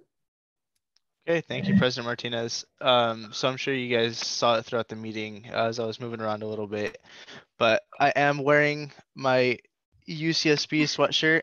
I have officially committed to the University of California, Santa Barbara as a mechanical engineering major. So I'm excited to be spending the next 4 years down in Southern California. Beautiful. You are a gaucho. Yes, I am. Yeah, UCLA didn't work out, but it's all right. I got my letter of admissions here too. Yay, Oh, congratulations. yay. Congratulations. I also did earn a $10,000 scholarship, which is going to help out immensely with the next 4 years. But yeah, I am I'm excited for the next 4 years. Some other things from the high school with rocketry. What's that?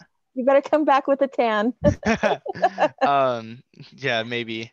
So the next so for rocketry, I believe I sent it out in an email to the board.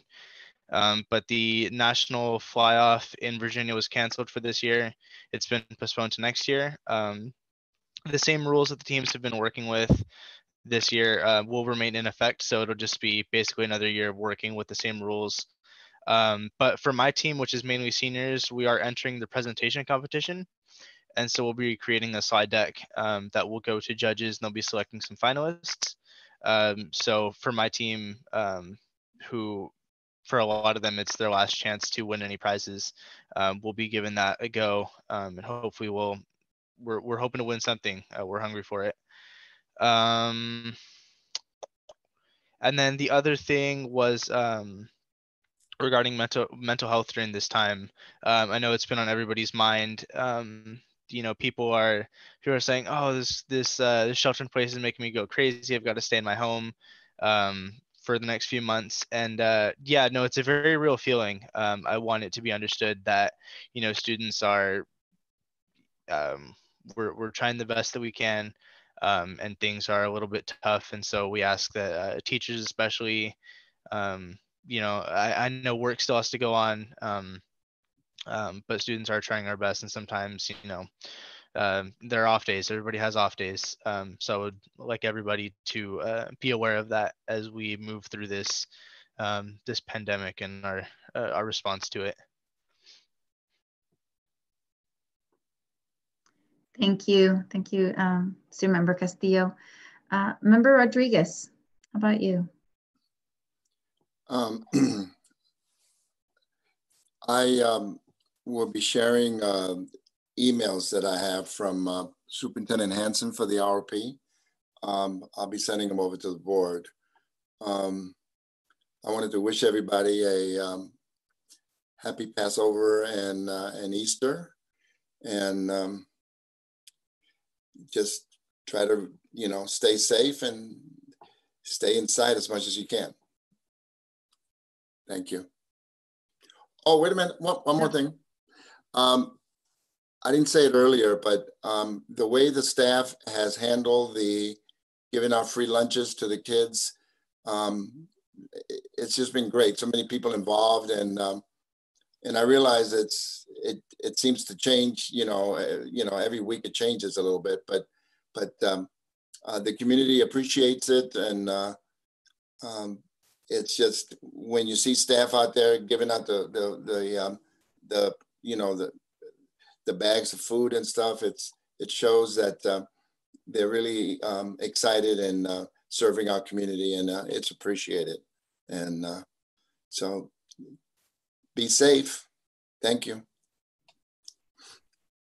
Thank you, Member Rodriguez. Member Zhang? Just want to thank Superintendent and your team for your constant update and communication and your leadership during this pretty difficult period of time. And thank you for providing the meals for our low-income students.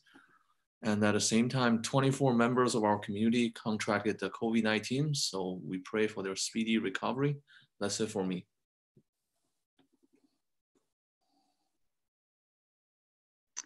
Thank you, Member Zhang. Member Nguyen? I echo the same sentiments as Member Zhang, and want to say thank you to all of staff, all the teachers who are working so diligently. I know it's very hard to have to adjust and also learn new technology in order to provide this new distance learning opportunity for our students. And also say that a lot of times we do have to make these tough decisions, even with a heavy heart, and it's not an easy thing to do, but we have to do it. So that's it. And I just want to say thank you to everyone here, and stay safe, and hopefully we'll see each other soon quick. Thank you. Member Gutierrez? Thank you, and I as well want to thank Ms. Salinas, her staff, her entire team, the teachers. I know we are all taking on a new endeavor here, and many new challenges for everybody on the teaching end of our teachers, principals, as well as our parents and family members and students. So please, to the community, please bear with us. There are a lot of challenges that the entire team is trying to overcome. So we do hear you. We do hear the community that you need the Chromebooks, you need the internet access. I know there's communication in regards to there's concerns from the community in regards to teachers and accessibility and communication. We do hear you. I do want to say, please continue reaching out to your principals, continue reaching out to Ms. Salinas. These are new challenges and are new problems that if you guys don't come to us, the appropriate staff, it will be difficult to address. So please let us know. Everybody's trying their hardest, and thank you for that. But please don't stop communicating with us. If you have a problem and it's not being addressed, please reach out, because there will be somebody that will be helping you out to address that. And yes, please stay home. Please stay safe. Thank you. Thank you, Member Gutierrez. I just wanted to say just how proud I am of everybody, of the entire team, our community. I keep thinking about O'Sullivan's and how they're always, offering to feed our kids, but it really is everybody. Just I think about, again, just how extraordinary this situation is, and just how quickly you all have really stepped up. And I say you all, I could only see a few faces, but it's really the whole of you all.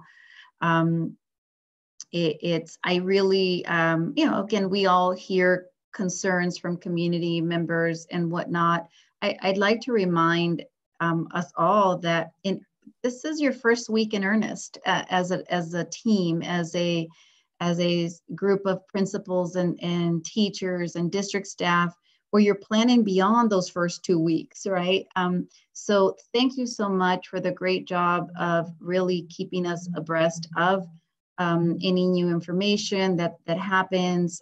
So very much appreciate everybody's efforts. In particular, I really want to call out Miss Aquino. She has kept us together, the whole broader us. There's a lot of moving pieces, with day-to-day support of just the logistics of getting our kids back to school. And then there's the business of running the district and keeping us in line as a board. So Ms. Aquino, thank you for the endless hours and all of your effort. Much, much appreciated. Can I say something before? Just quickly. You're Dan. No. It's just thunder. Go ahead. No, being a UCSB dad, and I'm so happy for student board member Castillo. He's going to love it in Santa Barbara, and the school, the excellent school. And in solidarity, a lot of our alumni are wearing their graduation gowns and everything, and it's been posted on Facebook in support of the class of 2020. I think that's great. Fantastic. And thank you. Ms. Martinez, I don't want to steal your thunder, so I do want to let you have the last word. No, go ahead, please. If I may, I forgot to mention that there has also been some confusion in regards to the lunches that are being provided.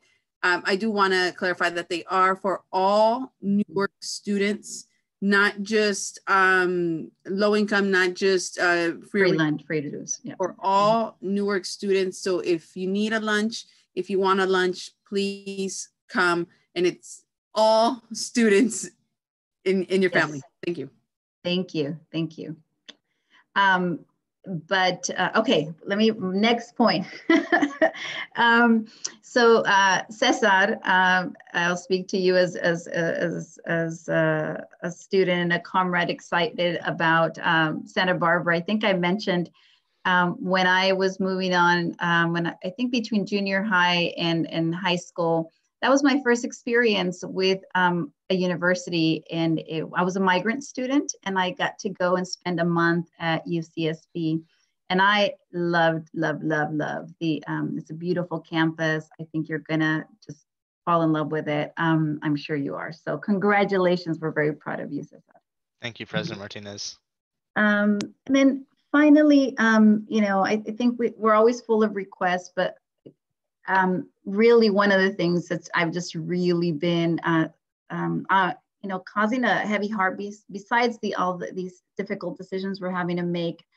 I just can't stop thinking about our kids and the kids who, it's hard enough being at home, just, not having cabin fever, but making sure they're safe. And I know Superintendent Salinas, you and I spoke about this, and you made some mention around how we intend to account for, and I'll look to you, Ms. Dela Cruz, 5,600 or 72 or whatever that magic number is. Each of them has a name, and we need to make sure we've touched them all. We have to make sure we have a method of accounting to make sure that, we are going to do our due diligence. We know we can't, fix every issue, but have we made and gone through our due diligence of making sure we've accounted for every single one of our kids? So I would look forward in the next, and again, knowing that this is week one really of this environment, in this new long-term environment, I would really ask that you consider a way to turn back around a report that gives us that ability to see and how we are accounting for that. I think makes me think about elementary kid, our first and third graders, I think, where we had our buddy, right? Their reading buddy. And just thinking any which way where our kids help us, making sure that all their buddies are accounted for. So anyway, I do put that in your capable hands. I would love to make sure that I put out this request. I hope the rest of the board agrees. We'd like to get a report on how we've accounted for that. Sorry for being long-winded, but it is right here in my heart, and I think about it every day. With that, I will turn it over to you, Superintendent Salinas. Yes, thank you. And yes, that I think that's doable. And I know it speaks to all of you. You wouldn't be on the board if it wasn't about our kids. And so absolutely, we can definitely follow up on that. And knowing that a lot of our students, particularly our older students, they in some ways are probably becoming caregivers for their siblings. And so I think when Student Member Castillo was saying that it's balancing that, because some of our students, quite honestly, can't get in front of a computer because they're taking care of their siblings. So we will definitely check on that and compile a report. So I want to end the night by, again, a promo for O'Sullivan. So tomorrow, 8 a.m. to 10 a.m., O'Sullivan's breakfast for all students, all Newark kids, and they are at 5660 Thornton Avenue, 8 a.m. to 10 a.m., free breakfast for kids. I want to also, on behalf of the board, and I anticipate we will meet this new special person for Newark, but as a lot of you know, we have a new chief of police, Police Chief Gina Anderson. And so I've been retweeting it. I tagged her, I followed her on Twitter. So looking forward to continuing our great relationship with our police department and getting to know this new chief who started this week. Talk about new things. So she just started this week. And yes, thank you, Meals All for All students. And the last thing is happy Passover to our families that are celebrating, and also a happy Easter. And we know that it's hard to be away from family, but I'm looking at social media. Families are finding a way to be creative. I highly recommend Netflix Watch Party. I was able to watch a great movie with my parents. It took about an hour to teach them how to get onto Netflix Party, but that was fun too. And so wishing you some good times with your families. So thank you. That's all for me.